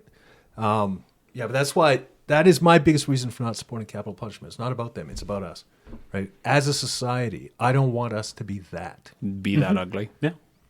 Well, I do think that this is a real problem that we're going to have to grapple with for a long time to come. I think COVID changed everything. There's no question. COVID changed so the much. people who aspire to this kind of heavily controlled authoritarian society and who do so, and I'll mention this, who do so in good faith, who believe sincerely that it is for the best if we lived in an authoritarian, totalitarian dictatorship. They're not going away. They saw the potential. They had it. They had it during the lockdowns. Mm-hmm. It was there. Yeah. It was no longer a theoretical that they could dream about. It was there. And that's why I think there's such a great impatience and a haste that we're seeing on this authoritarian bent. I'm also curious about like how many people who are, because like I think that we're in this until like Zoomers come to realize how bad it can get. Mm-hmm. And to that end, the Zoomers are actually trending much more conservative than millennials are. But Right. I wonder like how many people who are like in that pro-authoritarian itching for that power. How many of these people remember the Cold War? I think none of them. None of Right? Like, are they all too young? Or if they do remember the Cold War, the Cold they War have- is now they don't remember communism. Right. Like they never experienced the business end of socialism. Yeah. So if they are in that group, it's they were say upper middle class. The guys going to Berkeley. Yeah. Like that group that Scott Rasmussen identified. Yeah. The people in that group who are still in the baby boom, Yeah. who have an adult memory pre-1991, they only saw the romanticized, sterilized version of the Soviet Union. Yeah. They 'Cause- never experienced anything like it. Like we the all business experienced end. the Cold War in our youth. Right. Right. Like we grew up with the doomsday clock and stuff Some like of that. us Yeah. more than others. Yeah. Some of us more than Yeah. others. 10 years more. Fine. Getting all ageist on us. Right. But it depends a lot on who your associations But, were yeah. with during that time. Yeah. But like, I mean, I had my Red Brigade's Clash t-shirt. Like there were a lot of people who fervently believed that the Soviet Union was just getting a lot of bad press. yeah. That it was really a very enlightened, progressive, positive model for society, and that the gulags were a myth. I think the more you go through life, I mean, the reason we're sitting here having the conversations that we are It's because we're Is three that- cranky old men. is that you get this context. So while again it was idealistic back then, right? CCCP or the Che Guevara T-shirts and stuff like that. Now all of that idealism is tempered with experience, being able to look at things and go, huh? I still believe, back then, if nothing else, that the Soviet Union provided a counterpoint to the U.S. and Western society and capitalism, It sure did. and its uglier points, right? Because we need to be able to look at ourselves and go, okay, this could be better. We've always needed to be able to do that as individuals and as societies. And I've said it before: Soviet Union existed for a reason. It manifested for a reason. Cuba's actually a better example. I think Russia's just traded one form of dictatorship for another for Its entire history. its entire Yeah. history. Yeah, no, it's never. It's never been democratic. Yeah, it's never been It democratic. pretended It's- to for like one election. Yeah. You know. It has never been democratic. It has never been Yeah. anything but a exercise in totalitarianism. Yes. So I mean, we need to be careful at all times to not just go, yeah, we're all that in a bag of chips, right? Because every single system, every society is trying to find a way through imperfection. Sure. I saw a great clip actually just this morning on it was a YouTube short, I think, and it was Mila Kunis, the actress, Yes. who was born in Soviet Russia, Yeah. right? And she was talking about the greatness of the American dream and how people who were born and her point fundamentally was that immigrants will always understand the American dream better than people Right. born in America will. Oh, yeah. Because growing, Absolutely. she's Yeah. like They growing live- yeah. up in the Soviet Union. She's like her dream was like, will we have meat tonight? Yeah. Right. She had one banana once. Yeah. And it was like, this is Amazing. amazing, right? Yeah. She had one banana once. And it was just like, and so coming to the United States and realizing that all this stuff is just taken for granted, right? You can have bananas. Absolutely. you We know, had Yeah. so this year marks 40 years since I was working at Syncrude, my first real job. Right. And there was a Russian guy. Mm-hmm. Somehow, there was a Soviet citizen working at Syncrude at the time. I don't know if he'd escaped to come over on an exchange. Was or his last name something Solzhenitsyn? I mean, No. And his wife came over. Mm-hmm. And he was describing how he took her to a Safeway. And she saw all the rows upon rows upon rows of food, and she just burst out crying. Yeah. And I'm getting emotional just I have saying a that. similar story. Yeah. Yeah. Well, there's a story about Gorbachev coming to visit. Was it Gorbachev? Yeah, Gorbachev, I think. And visiting a farm in. I've heard the story. I'm not sure if it was in the U.S. or in Canada. I've heard it was like a farm in North Dakota or it was a farm in Saskatchewan. Yeah. Right. And they tell him, well, like how many hectares is the farm? And he's like, this half the size of Ukraine. Yeah. Right. Oh, and where's the village of the people that work it? It's like, no, it's this guy. And This his, guy, yeah. This guy and his 6 kids. Yeah. Do the whole thing. Right. Yeah. Like, and one Yeah. hired man, and he knew Yeah. they were lost. Like Yeah. they were never going to win. When Yeah. you know You can't match that. There's nothing in collectivization that can match that. could match that, right? Like it was just Unfortunately, though, these lessons they're very anecdotal, yeah. and they are largely forgotten. And I would also say that more and more and more, the woke movement is completely immune to that. They're concerned, like again, our old concepts of left and right don't seem to apply to this dynamic anymore. We think of the woke as left. And I guess I'm going to say the woke has hijacked the left. And what I mean by woke is this authoritarian urge to control and rule. I'd say it has much more in common with Charlemagne or Richard III or Genghis Khan, where it's power for power's sake. Those people had no ideology. Right. Napoleon had no ideology. Julius Caesar did not have an ideology. He wanted to rule. Right. And I would say what we consider the uber radical left today is on that. It pays lip service to traditional leftist ideals to keep the foot soldiers in line, Right. or to maintain its its army of sympathizers and grassroots. Yeah. But at the top, I don't think like when your priority is social justice, you're really not that concerned about what we have traditionally associated with the left. Marx is obsolete. He's no longer really in the picture. People quote him, but nobody is seriously saying, okay, we need to nationalize the means of production. Nobody, that's irrelevant. They're quite happy with a corporatist state. You can have your private concern all you want, so long as you do what I tell you to do. They're very content to follow, say, that fascist economic model. Yeah. It kind of, our left and right concepts don't really apply, or are steadily applying less and less to woke.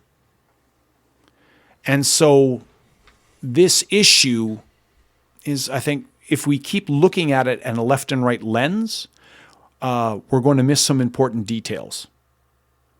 This is a whole concept of what is the role of the individual versus the collective. I guess that's the only that's where it starts on left and right. No.